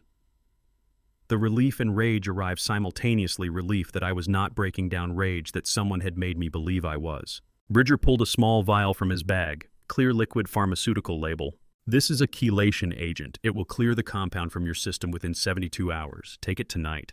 Within 3 days, your cognition will be completely clear." "Will she notice?" "Not if you keep pretending. The cameras will prove you were lucid all along." He handed me a folded document, handwritten schedule showing injection dates, dosages, compound specifications. The last entry was yesterday, Tuesday evening. "This is everything I did," he said. "I'll testify to all of it." I took the vial and the document. "Thank you." His face darkened. "There's more. Before I tell you what Bridger found in those vitamin capsules, are you still with me?" Comment. A, if you think Colleen's working with just one doctor, or B, if there's someone else we haven't met yet. Add one short reason. What comes next includes fictionalized details for narrative depth, but the message is what matters. 3 weeks ago, Colleen asked me about supplemental compounds for faster cognitive decline. I refused. She accepted it too easily. "Last week I noticed your vitamin bottle had been tampered with." "My vitamin D?" "The bottle in the kitchen. When did you last refill it?" "I didn't. Colleen brought me a new bottle 2 weeks ago, said I needed higher dosage." Bridger reached into his bag and pulled out a small evidence bag containing 3 white capsules. "I took these from your bottle last visit and had them analyzed at an independent lab. They're not vitamin D. Unknown compound toxicity profile I've never seen. My antidote only works against my injection. Whatever she's giving you in those capsules, I don't know what it is or what it does." I stared at the evidence bag. If Bridger's drug was the cage, and Colleen's unknown compound was the poison, which one was meant to be detected? Was Bridger always meant to surrender and provide the antidote, while the real weapon stayed hidden? "There's a second doctor," I said. "Yes, someone I've never met. Someone deeper in this than I ever was." He checked his watch. "I need to leave before Saskia calls. Will you help me get evidence for the cameras?" "Yes, but we need to be very careful." He stood and handed me a flash drive. "Compound analysis. Everything I know. Get those vitamin capsules tested immediately." He paused at the study door. "If there's a second doctor, they're not doing this for blackmail money. They're doing it because they believe in whatever Colleen is building." After Bridger left, I stood in the locked study holding the antidote vial in one hand and the tampered vitamin bottle in the other. 2 compounds, 2 doctors, 2 layers of the same trap, and I had 14 days to expose both before the guardianship petition made me legally non-existent. The cameras could capture Bridger's confession, but they couldn't tell me who was behind door number 2. 10 days to identify the second doctor, test the capsules, and prepare the trap. Mercer's voice came through the Nokia speaker at 1400 hours Tuesday afternoon, calm and final. "FBI has the warrants. Surveillance van is 3 blocks out, and Bridger confirmed all 3 will be there tonight. It's time." I was in the locked study door, secured curtains drawn. What did the vitamin analysis show? Digoxin derivative, cardiac glycoside toxicity. Combined with Bridger's compound, it creates cumulative cardiovascular stress, arrhythmia, confusion, weakness. Designed to look like natural cognitive decline with comorbid heart failure. Will the adjusted antidote handle both? According to the toxicologist, yes. Take it at 0700, you'll be metabolically clear by 1900 when they gather. But you need to keep pretending until the moment you activate. I looked at the Nokia on the desk. the small device that would either save me or document my failure. And the FBI, Agent Reeves and her team are staged in an unmarked van 3 blocks from your estate. They have your medical records, Bridger's recorded confession, the compound analysis reports. Once your live stream goes active, they move immediately. Federal warrants for financial exploitation, conspiracy to commit elder abuse, and attempted murder if the toxicology supports it. What if they don't confess on camera? Then we still have Bridger's testimony and the forensic evidence. But we need them all together, Colleen, Saskia, and whoever the second doctor is. That's when they'll feel safe enough to talk. Mercer, I know, it's a risk, but it's the only way to capture all of them at once with federal witnesses watching in real time. Once the FBI executes warrants, Sterling Industries Board receives the full evidence package through federal channels. No one can suppress it. I hung up at 14:30, sat in silence for 10 minutes. Then the Nokia vibrated with an encrypted text from Bridger. Colleen scheduled family meeting tonight 1900, Saskia confirmed. She mentioned bringing Vaughn Sterling to witness your decline and recommend expedited petition filing, all 4 conspirators in one room. I stared at the screen. Vaughn Sterling, the president of Sterling Industries, Lowell's successor, the man who had the resources and motivation to coordinate a second compound. This was better than expected, all 4 in the same room on camera with the FBI 3 blocks away. I texted back, cameras live, FBI waiting, see you at 1900. Bridger's reply came instantly. I'll play along until you activate, then I turn. Tuesday morning 0700. I took the adjusted antidote. It tasted metallic and bitter like swallowing a handful of pennies. The toxicologist had formulated it to chelate both compounds, Bridger's benzodiazepine derivative and the digoxin from the vitamin capsules. 72 hours to clear my system. I had 12. I spent the day performing, shuffled papers without reading them, asked Colleen what day it was, stared at the wall for 20 minutes in the afternoon. She watched me carefully, satisfied, convinced the compounds were working exactly as planned. By 1830, I felt clarity returning, cognition sharp, senses heightened, heart rhythm steady. The antidote was working. I sat in the living room at 1845 with the Nokia in my coat pocket. The 6 pinhole cameras were active, positioned to capture the entire room. The master unit in my closet was configured for 2-channel live stream, FBI, Boston field office, and Mercer Townsend's emergency server. How does it feel to be bait in your own trap? To invite predators into your home and pretend to be wounded while cameras watch, and federal agents wait 3 blocks away, like walking a tightrope where falling is the only way to prove you can fly. 1900 exactly. The doorbell rang. Colleen answered. They entered together, Saskia, Bridger, Vaughn Sterling. All 4 conspirators in the living room positioned perfectly within camera frame. Colleen poured wine. Vaughn sat in the leather chair across from me, legs crossed, expression professionally concerned. Leland, he said, voice smooth and practiced. Colleen asked me to stop by to discuss your condition. I understand there have been some concerning developments. I blinked slowly, deliberately. Vaughn, yes, good to see you. The second psychiatric evaluation is scheduled for Thursday, he continued.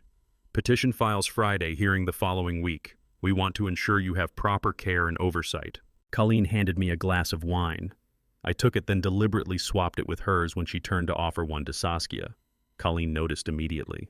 Leland, that's my glass. I looked at the wine, then at her. Is it sorry? She didn't take it back. Instead, she laughed, cold knowing. Saskia stood and walked to the hallway, returned with a green bottle from the bathroom cabinet. She held it up like a trophy. The rinse, Dad. You use it every morning and night, remember, absorbed through mucous membranes. Much harder to detect than pills or injections. My stomach dropped. The mouthwash. Green antiseptic rinse Colleen had replaced 3 months ago, saying the old brand was discontinued. I had used it twice daily, every morning, every night. Vapor delivery. Cumulative exposure. Bridger's eyes widened. He looked at Colleen, then at the bottle. Wait, mouthwash. You never told me about mouthwash. You weren't supposed to know everything, Bridger, Colleen said. Just your part. Vaughn leaned forward. Vapor delivery system. Brilliant, really. No residue in blood work, no obvious administration method, just a man being diligent about his oral hygiene. He's been so consistent, Saskia added. Twice daily like clockwork. The room tilted. My vision blurred at the edges. Heart arrhythmia started, irregular rhythm, skipped beats. The antidote had been formulated for 2 compounds. Injections and capsules, not vapor absorption, not mucous membrane delivery. 3 compounds, not 2. I reached for the Nokia in my pocket, fingers clumsy, uncoordinated. They watched me satisfied. He's going down, Saskia said. Right on schedule. This was real, not acting. I was actually collapsing. Bridger moved towards me, alarmed, breaking character. Wait, how long has he been using that mouthwash? What's the cumulative dosage? You weren't supposed to know everything, Bridger, Colleen repeated. Just your part. Floor, rising to meet me. This is how it ends, not with clarity, but with your daughter holding the poison bottle like a trophy. My thumb found the Nokia button pressed twice before hitting the carpet. Live stream activates. Both channels go live. Cameras recording. FBI signal sent. The carpet hit my face before I could process whether the Nokia button had actually activated or if I had just imagined pressing it. 3 months of mouthwash vapor. 2 compounds. Bridger knew about one antidote that was never enough, and somewhere 3 blocks away, either the FBI was watching this live stream and moving in, or I had just collapsed in front of 4 conspirators with no backup coming. The room went black before I could know which. I came back to consciousness in stages. First sound, then pressure against my ribs, where someone had rolled me onto my side, then voices arguing about whether to call an ambulance, and finally footsteps crossing the hardwood floor that I had not heard in 15 years, but recognized instantly Vaughn Sterling. My eyes would not open, my limbs would not respond. I could hear and feel but not move, paralyzed by 3 compounds Bridger's antidote had never accounted for. 20 minutes had passed since I collapsed. The clock on the mantel chimed 1941. Colleen's voice directly above me. No ambulance yet. We need to wait until the papers are signed. Saskia. What if he dies before Vaughn gets here? Bridger gave him enough of the first antidote to keep him stable. He's fine for another hour. Bridger's voice quieter, checking my pulse at the wrist. Weak but steady. Respiratory rate is low, but sufficient. Doorbell. Footsteps in the hallway. Vaughn's voice warm and concerned. My God, what happened? Sudden episode, Colleen said. Cardiac stress. We need to finalize the safety transfer before he's hospitalized. Another set of footsteps, lighter heels on hardwood. A woman's voice, professional and cautious. I'll need to verify he's conscious enough to provide consent, or we need medical power of attorney. We have it, Colleen said. Mercer Townsend prepared it last week. I tried to move my hand, nothing. I tried to speak. My throat was frozen. Vaughn knelt beside me. I could smell his cologne, expensive European. His voice dropped to a whisper only I could hear. Can you hear me down there, Leland? Blink twice if you can. I managed one slow blink. He smiled. Good. Then you'll want to pay attention to this next part. He stood. The notary. I could see her now through slitted eyelids, a middle-aged woman with a state seal stamp and a professional briefcase laid documents on the coffee table above my prone body. These accounts, Vaughn explained to her, voice shifting back to concerned executive mode. Mr. Garrett moved $8 million from Sterling Industries' restricted accounts to offshore holdings in October on my advice as CFO. Now we're consolidating them into a trust structure for estate protection. $8 million? The accounts I had moved in September for safety? The money I thought I had secured away from Colleen? The power of attorney is dated and notarized, the woman said, reviewing the documents. Mrs. Garrett, I'll need your signature here, here, and here. Pen scratching paper. 3 signatures. The notary's stamp, heavy metallic thunk against the mahogany table. Transfer authorization is complete, she said. Mr. Sterling, the accounts will reflect the consolidation within 48 hours. Thank you, Vaughn said. This protects his assets from the guardianship process. We appreciate you coming out on such short notice. Money exchanged hands. The notary left. The front door closed. Silence for 5 seconds. Then Vaughn's concerned tone vanished. He crossed to my father's leather chair, the one that had sat in this house for 40 years, and poured himself 3 fingers of whiskey from my personal bottle. McAllen, $800, a gift from Mercer on my last birthday. He sat, looked down at me on the floor, smiled. Well, he said, that went smoothly. Colleen laughed. 8 million in 40 minutes, not bad. Vaughn swirled the whiskey, examining it in the light. Can you still hear me down there, Leland? I hope so. I'd hate for you to miss this. 15 years ago, Vaughn Sterling was the younger associate who brought bagels to Monday strategy meetings and called me sir. He took notes in the margins of contracts and asked questions about negotiation theory. Now he sat in my dead father's throne drinking my scotch while I lay paralyzed on the floor beneath him. This is what evolution looks like when you mistake a jackal for a dog. The phone was my idea, Vaughn said, addressing Colleen and Saskia now. I sent it. Anonymous package October 1st with the warning note about Colleen in Phase 1. And the locked room, I arranged that too. The locksmith Colleen used had my override instructions. The documents you found in that room were curated Leland, real enough to frighten you, specific enough to guide every decision you made afterward. The offshore accounts, the counterplan, Mercer, all of it. You were never investigating. You were following a path I designed. I needed you paranoid, documented, and moving money exactly where I told you. My mind reeled. Nokia, the warning, the entire foundation of my counterplan. Colleen's eyebrows lifted. You never told me that part. Need to know, Vaughn said. The warning made him paranoid enough to document everything and move the money exactly where I needed it. I knew Leland, knew he'd think 3 moves ahead, except when someone's feeding him the board. Saskia laughed. The whole time he thought he was building a trap. He was building mine, Vaughn finished. September, I suggested the offshore safety accounts, told him they'd protect his assets from Colleen's schemes. In October, I sent the Nokia with the warning. November, he moved everything exactly where I told him to, thinking he was protecting himself. And the recordings he made, Saskia asked. Worthless. Fruit of the poisonous tree. If he was under chemical influence, nothing he recorded is admissible. Plus, who's going to believe a paranoid man who bugged his own house? The cameras just prove his deteriorating mental state. Colleen nodded slowly. You've been planning this for years. 15, Vaughn said. Since the day he mentored me, taught me strategy, negotiation, long-term planning. I learned from the best. Then I waited until he trusted me completely. What's worse, being betrayed by your daughter or being outsmarted by the man you mentored for 15 years, the man you taught everything. The student became the master and you never saw it coming because you were too busy watching the obvious enemies. Vaughn finished his whiskey and stood. We should call the ambulance now. Get him hospitalized, file the emergency petition tomorrow.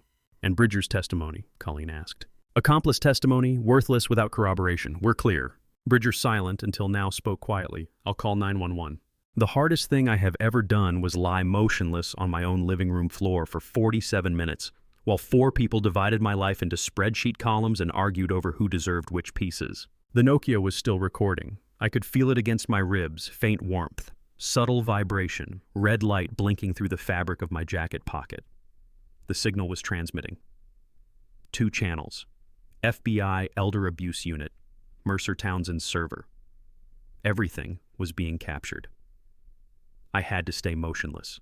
Bridger's partial antidote was slowly clearing the 3-compound toxicity. 40% lucid now, enough to control my breathing, keep my muscles slack, maintain the illusion.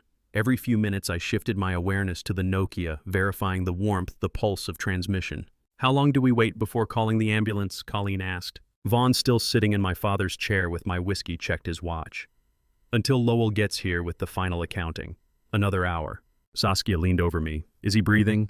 Bridger checked my pulse at the wrist. Yes, shallow but steady. Time stretched. Vaughn made phone calls arranging Friday's final steps. His voice calm, professional, discussing my erasure like quarterly earnings projections. Everything's in place, he said into his phone. Friday morning we file, Monday hearing, Tuesday transfer completes. Colleen paced the room, heels clicking on hardwood. Occasionally she looked down at me, satisfaction evident in her posture. And if he wakes up before Friday? She asked when Vaughn ended his call. He won't. And if he does, the compounds have him too compromised to be credible. We're clear. Saskia sat on the couch reviewing something on her phone. The guardianship petition draft looks solid. Medical documentation is overwhelming. 36 minutes since I pressed the button. 39, 42. Every word captured, every detail recorded. I counted seconds, controlled my breathing, and waited. The doorbell rang at 22:10. Lowell Prescott entered carrying a laptop and leather portfolio. He sat up on the coffee table directly above my prone body, opened the laptop, and pulled up a spreadsheet. The screen illuminated his face from below, casting shadows that made him look skeletal. Let me walk you through the final distribution, he said. Everything itemized. Colleen, Saskia, and Vaughn gathered around the screen, the 4 of them standing over me, reviewing the ledger of my dismantled life. Show me the timeline from petition to transfer, Colleen said. Friday filing to Wednesday completion. 6 business days total. Lowell scrolled through the spreadsheet. Here's the breakdown. 20 million in Sterling Industries shares transfer to Colleen via guardianship within 48 hours of court order. 8 million in offshore accounts already secured by Vaughn through tonight's power of attorney transfer. 3 million from Wellesley estate liquidation. Colleen keeps 90%, Saskia 10% as agreed. 5 million life insurance policy naming Colleen as beneficiary. He paused, looking at the total. 36 million. Complete asset transfer. And the 8 million is already notarized and transferred, Vaughn confirmed. Clean. No way to reverse it. When do I get the estate percentage? Saskia asked. After the property sells. Estimated 60 days from listing.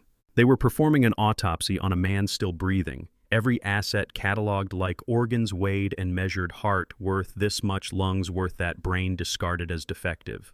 20 million here, 8 million there, 3 million for the house, 5 million insurance. And I lay on the table conscious, listening to the coroner's report, waiting for the moment to sit up. Walk me through the guardianship mechanics, Colleen said. Lowell pulled up another document.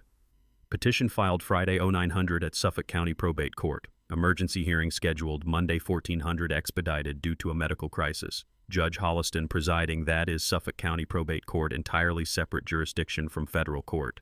Judge Morrison sits in the District of Massachusetts federal bench. 2 different courts, 2 different tracks. Vaughn smiled.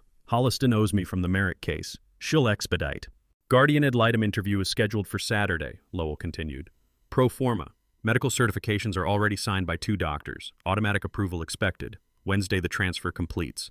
6 business days from petition to complete control. And if Leland tries to fight it after he's hospitalized, Colleen asked. He has no standing, Lowell said. The medical evidence shows progressive cognitive decline over 7 months. Bridger will testify to documented incapacity. Tonight's collapse supports the emergency petition. Combined with the 2 doctors' certifications, the court has no choice but to approve. Vaughn leaned back into my father's chair. And the Nokia recordings, if he somehow kept them, are inadmissible. Coerced evidence gathered under chemical influence. Plus, who's going to believe a paranoid man who bugged his own house? The cameras just prove his deteriorating mental state. Lowell closed the laptop at 22:35, 43 minutes of recording. Next steps, he said. Ambulance in the morning. Make it look like Colleen tried to save him. Hospitalization through Friday. Petition files while Leland is sedated and unable to contest. Bridger will testify to the 7 months of cognitive decline he documented, Colleen said. Combined with tonight's collapse, the medical evidence is overwhelming, Lowell agreed. Vaughn finished his whiskey. The offshore accounts are unreachable. Even if he regains consciousness, the money's already moved through 3 jurisdictions. No court can touch it. 47 minutes since the button press. Everything recorded: Vaughn's confession about the Nokia, the $8 million theft, Lowell's financial ledger, the guardianship timeline, judicial corruption conspiracy. 47 minutes of complete time-stamped, legally obtained evidence transmitted to both channels simultaneously. My thumb found the Nokia button through the fabric. Pressed twice. The warmth stopped. The red light went dark. 47 minutes. Done. We should let him rest tonight, Lowell said, packing his laptop. Tomorrow morning we will move him. Fine, Colleen said. I'll call the ambulance at 0700. Make sure you sound panicked, Vaughn said. Loving ex-wife trying to save him. How long can you play dead before you become one? 47 minutes was the answer. Long enough for them to forget you're listening. Long enough for them to confess everything. Long enough for the FBI to receive a complete time-stamped, legally admissible live stream of conspiracy, fraud, elder abuse, and judicial corruption. Nokia was silent now. The recording was delivered. Time to stand up. The Nokia went silent at 47 minutes and 12 seconds. The transmission was complete. Both channels, full confession, financial ledger, timeline, judicial corruption, all of it recorded and delivered while I lay on the floor pretending to be dying. Now Colleen was walking toward the hallway to call it a night. Vaughn was pouring one last glass of my whiskey, and I had a choice to make: stay down and let them think they won until the FBI arrived, or stand up right now and watch their faces when they realized I had been awake the entire time. I kept my eyes 90% closed and my breathing shallow when Saskia separated from the others and walked toward where I lay on the floor slowly, like she was approaching something that might wake up and bite. The room was settling. 22:47. Transmission stopped, evidence delivered, conspiracy documented. Colleen gathered her files from the coffee table. Vaughn finished the last of my whiskey, set the empty glass down with deliberate care. Lowell closed his laptop and slipped it into the leather portfolio. I'll have the final documents ready by Thursday, Lowell said. Everything's in order. Good. Vaughn stood stretching. I'm heading out. Long night. Colleen barely looked at me. Leave him there. I'll get a blanket. No point moving him until morning. They moved toward the hallway and kitchen. Casual, relaxed. They thought it was over. But Saskia stayed behind, standing near the sofa 10 feet from where I lay on the carpet. She didn't speak, didn't call them, just stood there looking down at me. Colleen's voice from the hallway. Saskia, you coming? In a minute. I need to check something. Don't take too long. We have an early morning tomorrow. Footsteps retreating, kitchen sounds, cabinet opening, glasses clinking. Saskia remained motionless for 5 seconds. Then she moved. She approached quietly, each step deliberate, and knelt beside me. Through half-closed eyelids, I could sense her face inches away, studying my expression, searching for signs of consciousness. Her breathing was close enough to feel, Then unexpected, she reached down and placed her hand over mine. Light pressure, warm, real. Not checking the pulse, not a medical assessment, just contact. Human touch, 1 second of connection. Then she pulled back. She stayed kneeling for 3 more seconds. I heard her breathing, unsteady, conflicted. Was she regretting this feeling, guilt, testing whether I was conscious or just saying goodbye to the father she was erasing? I could not read it.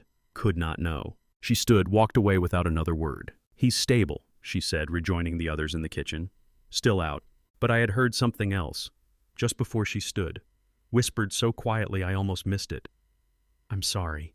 What do you do with 1 second of your daughter's hand on yours after she just spent 47 minutes helping steal your life? Do you hold on to it as proof she's still human underneath? Or recognize it as the exact measure of how little conscience she has left? 1 second out of 2 years of conspiracy. 1 second of apology for $36 million of theft. Voices from the front entrance. Lowell leaving first car keys jingling. Vaughn following, checking his phone. "I'll call you in the morning, Colleen. Everything's handled." "Go home, Saskia," Colleen said. "Get some sleep. Tomorrow's a long day." "See you tomorrow." The front door opened twice, closed. Car engines starting outside, first one, then another. Tail lights sweeping across the living room ceiling as they backed down the driveway. Colleen's footsteps heading upstairs to the guest bedroom. Then silence. I was alone on the living room floor. Evidence transmitted, backup plan in motion, Nokia silent in my jacket pocket. I began controlled breathing, deep inhale through nose, 4-count hold. Slow exhale through mouth. Clearing remaining toxicity, increasing oxygen flow, forcing consciousness higher. The technique I had learned years ago for stress management now served a different purpose, reclaiming motor control from 3 compounds designed to steal it. Fingers twitched deliberately, toes flexed, testing response. Bridger's partial antidote plus time, maybe 60% clearance. Enough. Mental inventory while gathering strength. Nokia transmission complete, 47 minutes of confessions delivered to both channels. FBI Elder Abuse Unit Agent Reeves, stationed 3 blocks away with federal warrants. Mercer Townsend with emergency injunction paperwork ready for Suffolk County Court. The plan was simple. If transmission was successful, the FBI would move within 2 hours. If not, Mercer files emergency injunction at dawn Wednesday morning. Either way, the backup plan was in motion. Multiple fail-safes, redundant channels. I just needed to stay alive until it triggered. Overhead water running, Colleen in the guest bathroom preparing for bed. She would sleep well tonight, confident that tomorrow morning would begin my final erasure. Ambulance at 7, hospitalization by 8, petition filing Friday at 9. For 47 minutes, I was bait in a trap. Now the trap had sprung. The predators thought they had won, and somewhere 3 blocks away, or already en route, the hunters were moving in. All that remained was whether the bait survived long enough to see the cage door close. Time to stop being prey. Time to stand up. 22:59. I tested my limbs. Arms responded sluggish but functional. Legs heavier, muscles compromised by prolonged immobility and chemical suppression. But functional. Colleen's footsteps overhead moved from bathroom to bedroom. Water shut off. Bed springs creaking as she settled in. I had maybe 15 minutes before she came down to check whether I was still breathing. Maybe 20 if she fell asleep quickly. Enough time to move from floor to sitting position. Gather bearings. Prepare for either FBI arrival or morning confrontation. Slowly, carefully, I shifted weight to my right elbow. The carpet pressed against my palm. Rough texture, familiar pattern.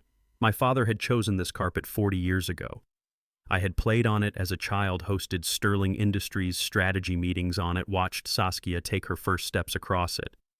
Now I was using it to lever myself from horizontal to vertical for the first time in 47 minutes. Muscles screaming, vision swimming with toxicity and oxygen deprivation.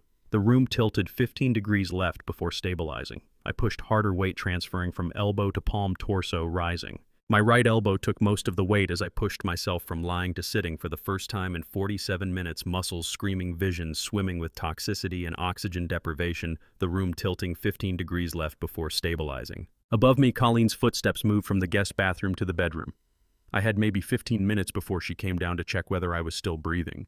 15 minutes to decide whether to stay sitting here when the FBI arrived or to be standing at the door waiting for them. I heard them returning before I reached standing position. Voices in the hallway, Lowell's, then Vaughn's. They had not left after all, just stepped out to finalize something. I lowered myself back to the carpet, resuming the motionless position, eyes closed. One more scene to document, one more moment to catch them. Lowell Prescott held the gold Mont Blanc pen 2 inches above the guardianship petition signature line, while Colleen read the final clause one more time, and I lay on the floor beneath them with my eyes closed, counting my own heartbeats, waiting for the exact right moment to end this. "Sign it now," Colleen said. "We file at 0900 when the court opens." Lowell hesitated. "The safer approach is to wait until morning when he's hospitalized. Standard procedure. Tonight. I want this finished tonight." Vaughn stood by the window glass in hand. Saskia sat on the sofa reviewing something on her phone. All four of them gathered around the coffee table, the guardianship petition laid out like a contract with death. Colleen walked to where I lay motionless on the carpet, stood over me, looking down, victory in her posture, shoulders back, chin high. 2 years of planning, 7 months of execution, 47 minutes of asset division. "This house, the company, the accounts, the legacy he spent 30 years building," she said, speaking to the others without looking away from me. "All of it mine by Friday afternoon." She touched my shoulder with her shoe, light pressure, contempt in the gesture. 30 years he spent building this empire," she continued. 5 days to take it. "Justice has a sense of irony," Vaughn said. Colleen leaned closer, speaking to my unconscious form. "You should have just died quietly." Lowell's pen lowered toward the signature line. That was the moment. I opened my eyes, fully, deliberately, focusing directly on Colleen's face 2 feet above me. Then I sat up in one controlled motion, muscles screaming but obeying. 4 people froze instantly. Vaughn's glass stopped halfway to his mouth. Saskia's phone dropped from her hand, hitting the carpet with a muffled thud. Lowell's pen hovered. Colleen staggered back 1 step, face draining of color. "No," she whispered. Vaughn's voice was strangled. "That's not possible. The compounds—" I looked at Colleen, held her gaze. "Hello, Colleen." I reached into my jacket pocket, removed the Nokia 6300 and placed it deliberately on the coffee table between us. Red light dark. Recording stopped. Job complete. 4 faces stared at the small gray phone like it was a bomb. Silence stretched 5 seconds. Saskia recognized it first. "That's the phone, the one from October, the anonymous warning." Vaughn's face went white. "You've been recording. For 47 minutes. The moment when the predator realizes it has been prey all along." Colleen's eyes went from the Nokia to my face, back to the Nokia, calculating when did he press record. "What did we say? Is it admissible?" Vaughn calculates, can we destroy it, claim dementia, discredit him? But my expression was calm, controlled, and that told them everything. It was already too late. I spoke quietly, each word is deliberate. "For the past 47 minutes, this device has been streaming court-authorized audio and video to the FBI Boston Field Office Elder Abuse Unit and my attorney Mercer Townsend, who is currently coordinating with federal agents 2 blocks from this house. The FBI is notifying Sterling Industries' independent board through federal statute as we speak." I paused, let it sink in. Everything. The mouthwash, the $8 million transfer, Lowell's financial ledger, the guardianship timeline, Vaughn's confession about engineering the Nokia trap, all of it. Another pause. Time-stamped, encrypted, legally admissible. Vaughn moved toward the Nokia. I held up one hand. "Don't, it's already delivered. That's just evidence of delivery." Saskia started crying quietly, hands covering her face. Lowell dropped the pen, stood backed toward the door. "I was just the accountant. I didn't know about the compounds." "Court-authorized recording," I said. "I filed protective orders 3 weeks ago, all legal." Vaughn tried one more angle. "This is inadmissible. You were under chemical influence. Coerced?" The recording began after Bridger administered the antidote. I was conscious and lucid for all 47 minutes. 6 cameras captured video, the Nokia captured audio, 2 independent channels received live stream simultaneously, no single point of failure, no way to suppress it. Colleen stood frozen, mouth opening and closing without sound. First time in 2 years, she had no response. Lowell still held the unsigned guardianship petition, hands shaking, pages trembling. I looked directly at him, voice quiet but carrying. "I would put that down if I were you." Lowell dropped the document like it was on fire. Pages scattered across the carpet. The petition that was going to erase me legally, now evidence of conspiracy. Perfect irony. "I want a lawyer," Lowell said. "We all need lawyers," Vaughn muttered. For 47 minutes, I was the corpse at my own funeral, listening to the eulogy, counting the ways they had divided my bones. Now I was standing at the door, greeting guests who had not expected me. And outside, distant at first, then rapidly closer sirens. Multiple vehicles, flashing blue and red lights washing through the front windows. Vaughn saw them first. "They're here, Christ, they're actually here." Saskia buried her face in her hands, shoulders shaking. Lowell moved toward the back door. "Don't," I said. "They'll have the perimeter covered." Colleen turned to look at me. The color had left her face entirely. The siren stopped in the circular driveway, car doors opening, 4 doors, 6, 8. "You son of a bitch," she said, voice breaking. I met her eyes. I learned from the best. Through the front windows, I watched 8 FBI agents exit 4 unmarked vehicles, led by a woman in navy windbreaker with federal agent in yellow block letters across the back. Agent Reeves, I assumed, the one Mercer had coordinated with for 3 weeks. Behind me, Colleen made a sound I had never heard her make before, something between a gasp and a whimper. Vaughn was already calculating escape routes with his eyes, and the doorbell rang, one long, official, absolutely final ring that meant the 47 minutes of recording had done exactly what it was supposed to do. I walked to the door and opened it. The voice through the door was female, Boston accent, absolutely no room for negotiation. "Federal Bureau of Investigation, we have warrants for the arrest of Colleen Garrett, Saskia Garrett Ramsey, Vaughn Sterling, and Lowell Prescott. Open the door now or we will force entry." 8 agents flooded in, led by a woman in her 40s wearing a navy windbreaker with federal agent in yellow block letters across the back. Badge displayed on her belt. 4 Boston police officers behind her. "I'm Special Agent Reeves," she said, scanning the room. "Living room, secure it." The room was secured in 30 seconds. Vaughn pushed toward the wall, hands visible. Lowell separated from the back exit. Colleen and Saskia directed to the sofa. Professional, controlled, no violence. Agent Reeves addressed the room. "Nobody moves.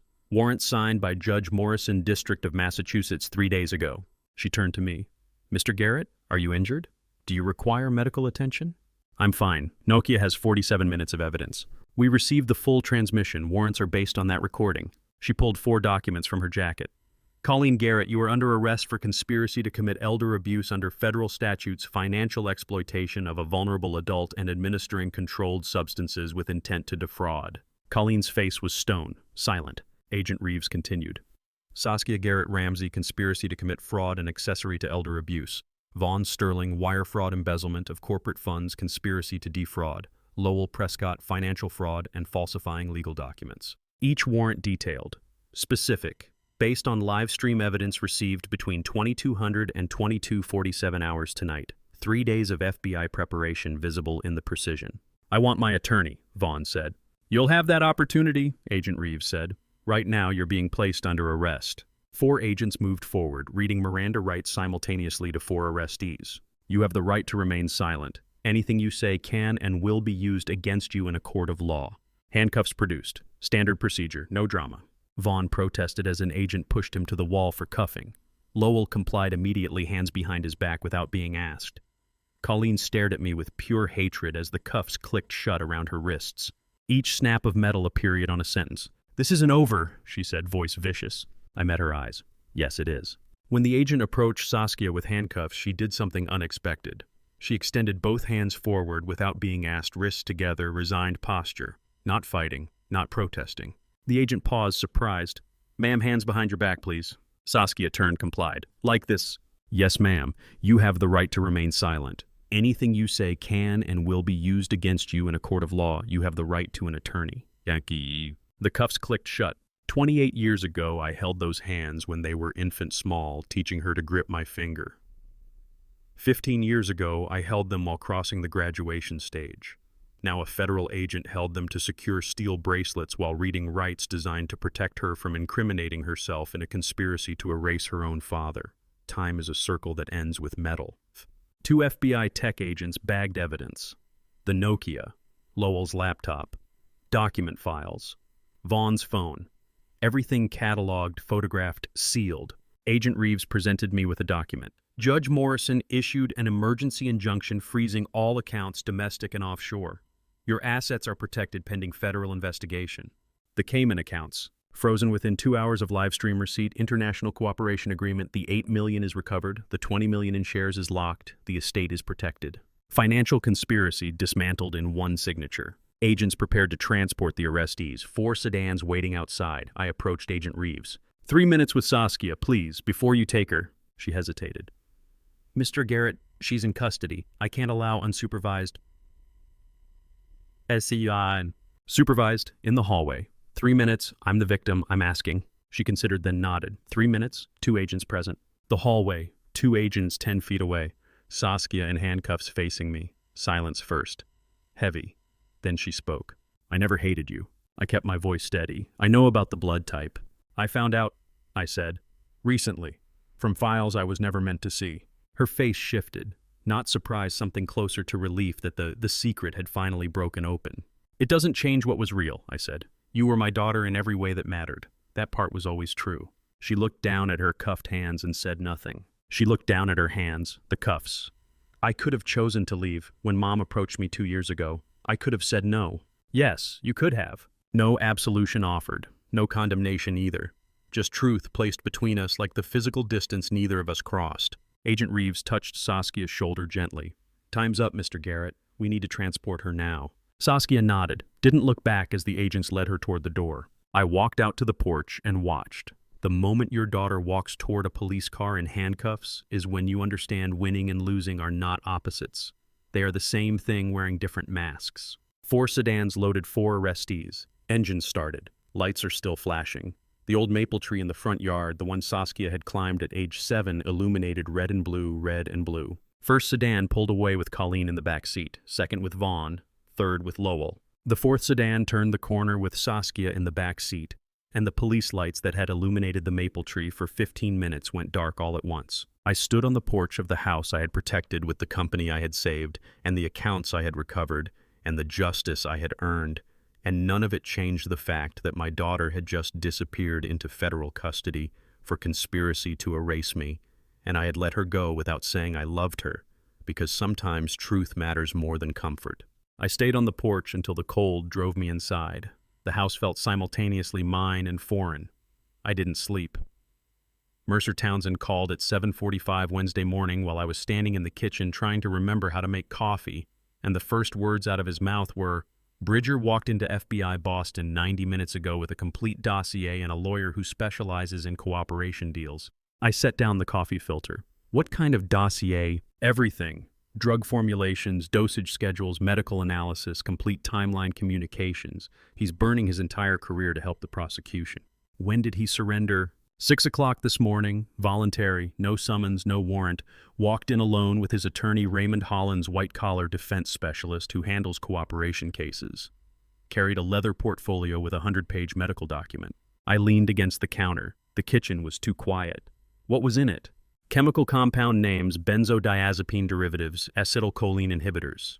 Weekly dosage progression charts, predicted cognitive effects mapped against actual symptoms you experienced, reversal protocols, everything documented like a clinical trial. Why would he do this? He could have claimed full coercion, fought it.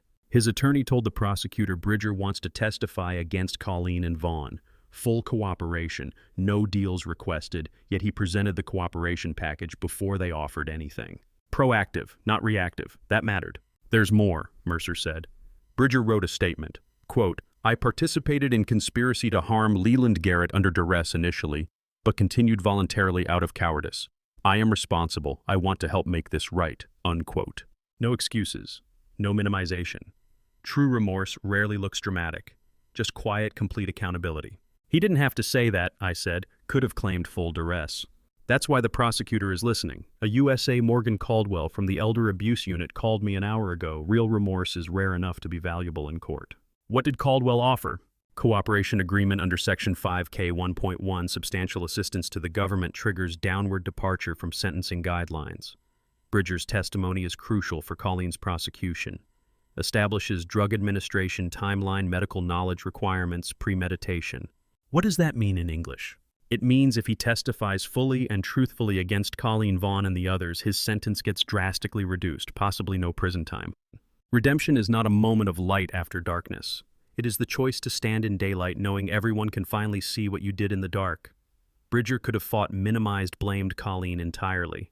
Instead, he walked into a federal building at sunrise with 100 pages confessing his own guilt. That takes different courage than the kind I used for 47 minutes on the floor.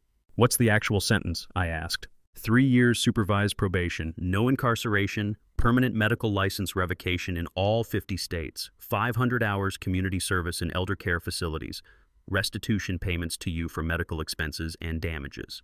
I processed that. Permanent revocation. He can never practice medicine again.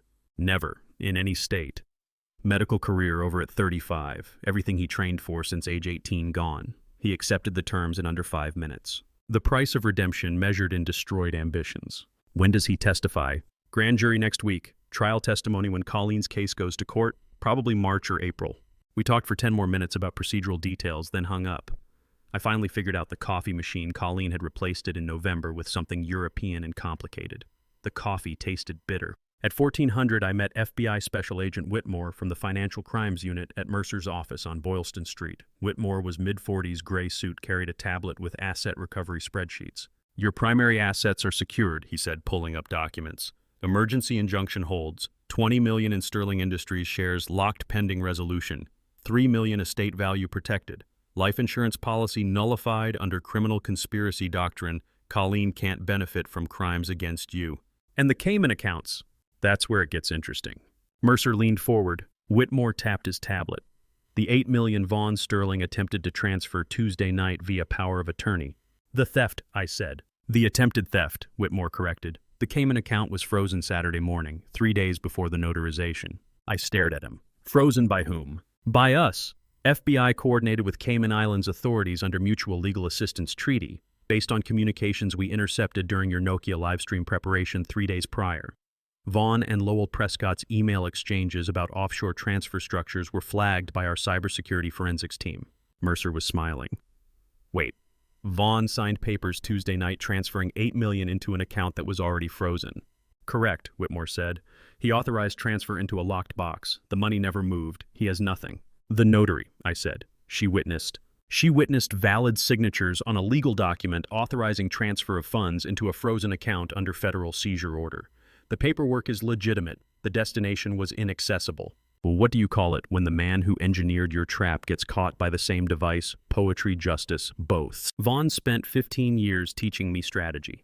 Then he sent me the Nokia thinking it would compromise my evidence while his money moved safely offshore. But the Nokia didn't compromise it exposed. And the offshore account wasn't safe. It was frozen before his notary ever lifted her pen. Chess player calculating 6 moves ahead, but the board was rigged from the start. Different kinds of courage play different games. I walked out of Mercer's office at 1500 hours Wednesday afternoon, knowing 3 things I hadn't known when I walked in. Bridger had chosen redemption over self-preservation and would never practice medicine again. Vaughn had stolen exactly nothing and would spend the next decade in federal prison for trying. And somewhere in holding cells across the city were 4 people who had spent 2 years building a trap that had closed on everyone except the person it was meant for. The math of justice is not addition, it's subtraction. Figuring out what's left when everything false is removed. What remained was procedure. 6 weeks after the arrests, I sat in the gallery of the federal courthouse in Boston, while 23 strangers who had never met me decided whether the evidence I had gathered on a Nokia 6300 was sufficient to indict 4 people for trying to erase my life. And I felt nothing except the weight of waiting for machinery to finish what I had started. Moakli Federal Courthouse, February 2024. Mercer sat beside me in the gallery while AUSA Morgan Caldwell presented evidence to the grand jury. We could not hear the proceedings. Grand juries are closed, but Mercer explained the process. She's presenting the 47-minute recording, Bridger's medical dossier, financial forensics, email communications, everything documented. "How long do they usually deliberate? For a case this documented could be same day." 4 hours. 23 citizens reviewing systematic conspiracy to commit elder abuse and financial fraud. No drama, just citizens examining evidence. Late afternoon, the grand jury returned true bills on all counts. Mercer read from the indictment documents. Colleen Garrett wire fraud under Title 18, Section 1343, conspiracy to commit elder abuse, aggravated assault via controlled substance. 7 counts total. He continued down the list. Vaughn Sterling wire fraud, attempted theft of $8 million conspiracy, 6 counts. Lowell Prescott financial fraud, falsifying legal documents, 5 counts. And Saskia, 2 counts. Conspiracy accessory to fraud, lesser charges with cooperation agreement consideration. What does that mean? It means if she testifies truthfully, the prosecutor will recommend reduced sentence. We walked out to the courthouse hallway. Mercer stopped, pulled out another document. "There's one more thing. Lowell has an additional charge you'll want to know about." "What charge?" "Obstruction of justice. Related to the 2019 case Colleen used to blackmail Bridger." I looked at him. "He helped her bury it. FBI found emails during forensic analysis. Lowell destroyed medical board complaint documents in 2019 that would have exposed Bridger's malpractice. Protecting Colleen's leverage. The conspiracy ran deeper than we knew, back to 2019. 5-year statute of limitations barely met. Justice is not a moment, it is sedimentary. Layers of procedure compressing over months until pressure turns evidence into verdict. Grand jury was one layer, indictments another, trials would be more. And somewhere beneath all those layers was the question that cannot be indicted. How do you measure the cost of winning when the people you beat are the people you loved? March brought a different kind of procedure. I visited Saskia at the federal pretrial detention facility in Boston. Glass partition, phone handsets, 30-minute limit. She looked smaller, orange jumpsuit, no makeup, hair pulled back. First time seeing her since the hallway conversation in December. We sat in silence for 15 seconds. Then I picked up the handset.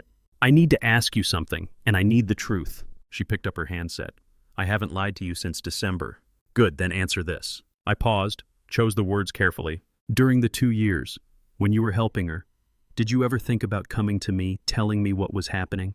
Warning me? Her eyes filled immediately. Not guilt, not defiance, just exhausted honesty. Long pause. Then she answered, voice barely audible through the phone. Yes. When? She wiped her eyes with the orange sleeve. Every Tuesday, for the past 3 months before you pressed that button. When Bridger came for your medical checks and I watched from the kitchen, I thought about walking into that room and telling you everything. She looked down at her hands, the handset cord wrapped around her fingers. Every single Tuesday, she said, but I didn't, and that's the thing I'll carry. Not that I helped her, that I thought about stopping and chose not to. I kept my voice steady. I do not regret a single day I was your father. She looked up, tears streaming now. The guard touched her shoulder. 5 minutes, ma'am. We sat in silence for those final 5 minutes. Phone handsets pressed to our ears, glass between us, nothing left to say that would change anything. Walking out of the detention facility, I understood something. The moment you tell your daughter you do not regret raising her even though she conspired to erase you, is the moment you understand. Forgiveness and justice are not opposites. They are parallel lines that never touch but define each other by their distance. I could not forgive what she did, but I did not regret who she was. Both things true simultaneously. Both things permanent. April brought restoration. I returned to Garrett Properties headquarters, the company that had been Sterling Industries for 7 months. Court order all biometric transfers void, ownership restored, 20 million in shares returned, Vaughn's board appointment nullified. Conference room, 22nd floor. 12 directors assembled, the same board that had watched the conspiracy unfold. Mercer read the restoration order. By order of Judge Morrison, District of Massachusetts, all transfers executed under duress or fraud are void. Full ownership restored to Leland Garrett, effective immediately. Silence around the table. I stood at the head, the chair my father had sat in 40 years ago, the chair I had occupied for 30. Welcome back, Mr. Garrett, one director said. I looked at the 12 faces. Now, let us get back to work. The board dispersed. I stayed behind, standing at the conference room window. Same view I had looked at for 30 years. Boston Harbor, Financial District, Wellesley Hills in the distance. It looked different now, not better, not worse, just appreciated. October. I had stood here thinking about retirement. April, I stood here knowing what it costs to keep something. The view had not changed. My relationship to it had. I stood at the conference room window on the 22nd floor of the building my father founded, and I had almost lost. Looking at the same harbor view I had looked at for 30 years and understood something I had not understood. In December, when the FBI sedans drove away with 4 people in handcuffs, winning is not the opposite of losing. It is what you do after the war ends when you are still standing and everyone else is gone. The company was mine again. The assets were restored. The conspirators were facing trial. And I was 58 years old, standing alone in an empty conference room wondering what exactly I had won. The answer came 15 months later in a federal courtroom. Judge Margaret Morrison read the sentences from the bench in courtroom 11 of the Moakley Federal Courthouse on a Tuesday morning in January 2025, and I sat in the second row behind the prosecution table, listening to numbers that would measure the rest of 4 people's lives in years and months and supervised release conditions, justice converting conspiracy into calendar math. The courtroom was packed, press in the back rows, victims' advocates, Sterling Industries observers. Federal sentencing guidelines applied without mercy or drama. A USA Morgan Caldwell presented the government's position. Defense attorneys made allocution statements, then sentences one by one, each defendant standing as their name was called. The defendant will rise. Colleen Garrett, you have been found guilty of conspiracy to commit elder abuse, wire fraud, and aggravated assault via controlled substance. Colleen stood, no emotion on her face, staring straight ahead. This court sentences you to 276 months in federal custody, followed by 3 years supervised release, restitution in the amount of $14 million. 23 years. She would be 81 when released. The gallery was silent except for breathing. Lowell Prescott, you will rise. Lowell stood, shoulders shaking, already crying. 240 months federal custody, permanent disbarment from the Massachusetts bar, restitution $3 million. Judge Morrison's voice was steady, clinical. Mr. Prescott's obstruction of the 2019 case demonstrates a pattern of enabling harm. The sentence reflects that history. U.S. Marshals led them away, 2 down. Vaughn Sterling, you will rise. Vaughn stood, maintained composure. The 15 years of strategy and calculation compressed into courtroom posture. 168 months federal custody. Restitution $8 million for attempted theft. Permanent securities industry ban. Judge Morrison looked directly at him. Mr. Sterling's sophistication and planning merit upward departure. The Nokia scheme was particularly calculated, the architect caught by his own device. Vaughn's composure cracked when the marshals approached. Panic flashed across his face for 1 second before the handcuffs clicked shut. 14 years, led away. 3 down. Saskia Garrett Ramsey, you will rise. I stood instead, walked toward the courtroom exit. Mercer whispered, where are you going, Saskia's next? I don't need to hear the numbers. I exited through the double doors as Judge Morrison began reading. Could not watch my daughter sentenced even to probation. Some moments are not about justice, just loss. I stood in the courthouse hallway alone while inside life continued without me. What is the opposite of revenge? Not forgiveness that is too clean, too binary. The opposite of revenge is walking out of the courtroom before your daughter's sentence is read because you cannot bear to hear the judge quantify what she did to you in months and conditions and restitution dollars. You won, she lost. And you are standing in a hallway alone because neither of those facts changes what has been destroyed. Wednesday morning I woke at the Wellesley estate. First morning since October 2023 with no court dates, no attorney meetings, no evidence reviews, no conspiracy unfolding. I made coffee in the kitchen, finally mastered the European machine. No agenda, stood at the window looking at the backyard maple tree. Bare branches in January cold, but I remembered its summer green when Saskia was 7 and we planted it together. Freedom feels like silence after long noise. That afternoon I sat at the desk in the study, no longer locked. Wrote a letter to Saskia. Not about conspiracy trials sentences, about real memories. Planting the maple tree when she was 7. Teaching her to ride a bicycle at 9. 42 birthday candles over 28 years, 3 pages handwritten, truth separate from trial transcripts. I finished, folded it, carefully found an envelope in the desk drawer. Addressed it to Saskia at the federal facility, then paused. Placed the letter in the bottom desk drawer, unstamped, unsent. Some things are written to be written, not sent. The act of remembering matters more than whether she reads it. I closed the drawer. Knew I would not mail it. That was fine. The letter exists. That is enough. I picked up the phone, dialed a number I had called twice monthly since March. 3 rings. Hello? Bridger, it's Leland. How are you doing, son? Long silence on the line. First time I had used that word. Did you just... His voice thick with emotion. Better, sir. A little better every day. Good. I wanted to check on you, make sure you were all right. I am. Thank you for calling. I will call again next Tuesday. I would like that. I hung up and stood at the study window. Family is not always who raises you.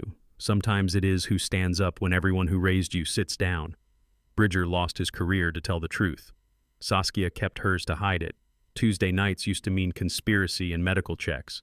Now they mean phone calls to someone who chose courage over comfort. I hung up the phone and stood at the study window watching January light fade over the bare maple tree that would be green again in 4 months, thinking about the letter in the desk drawer I would never send, and the man on the other end of the line who had just heard me call him son for the first time.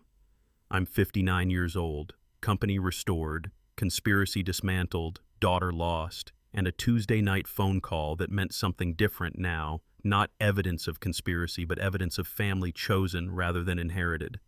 The story of how I almost lost everything is over. The story of what I do with everything that is left is just beginning. And to you listening to my story, remember this. Winning isn't always what you think it is. I spent 47 minutes on that floor recording every word thinking I was building a case for justice. And I was. But I didn't understand the cost until I watched those FBI sedans drive away with my daughter in handcuffs. Don't make my mistake. Don't focus so hard on being right that you forget what you're losing while you prove it. Here's what I learned. Family isn't about blood or last names or who raised you. It's about who stands up when everyone else sits down. Bridger lost his career to tell the truth. Saskia kept hers to hide it. That taught me more about character than 28 years of birthday candles ever did. I believe God put me through this to show me that sometimes you have to lose the family you thought you had to find the family you actually need.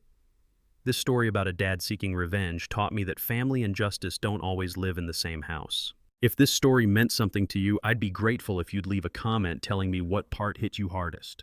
Share it with someone who might need to hear it.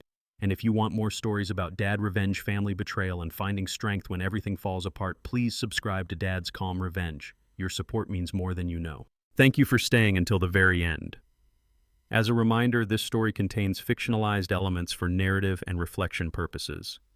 What I hope you take with you is the lesson sometimes justice and family can't both win, and choosing which one matters more defines who you are.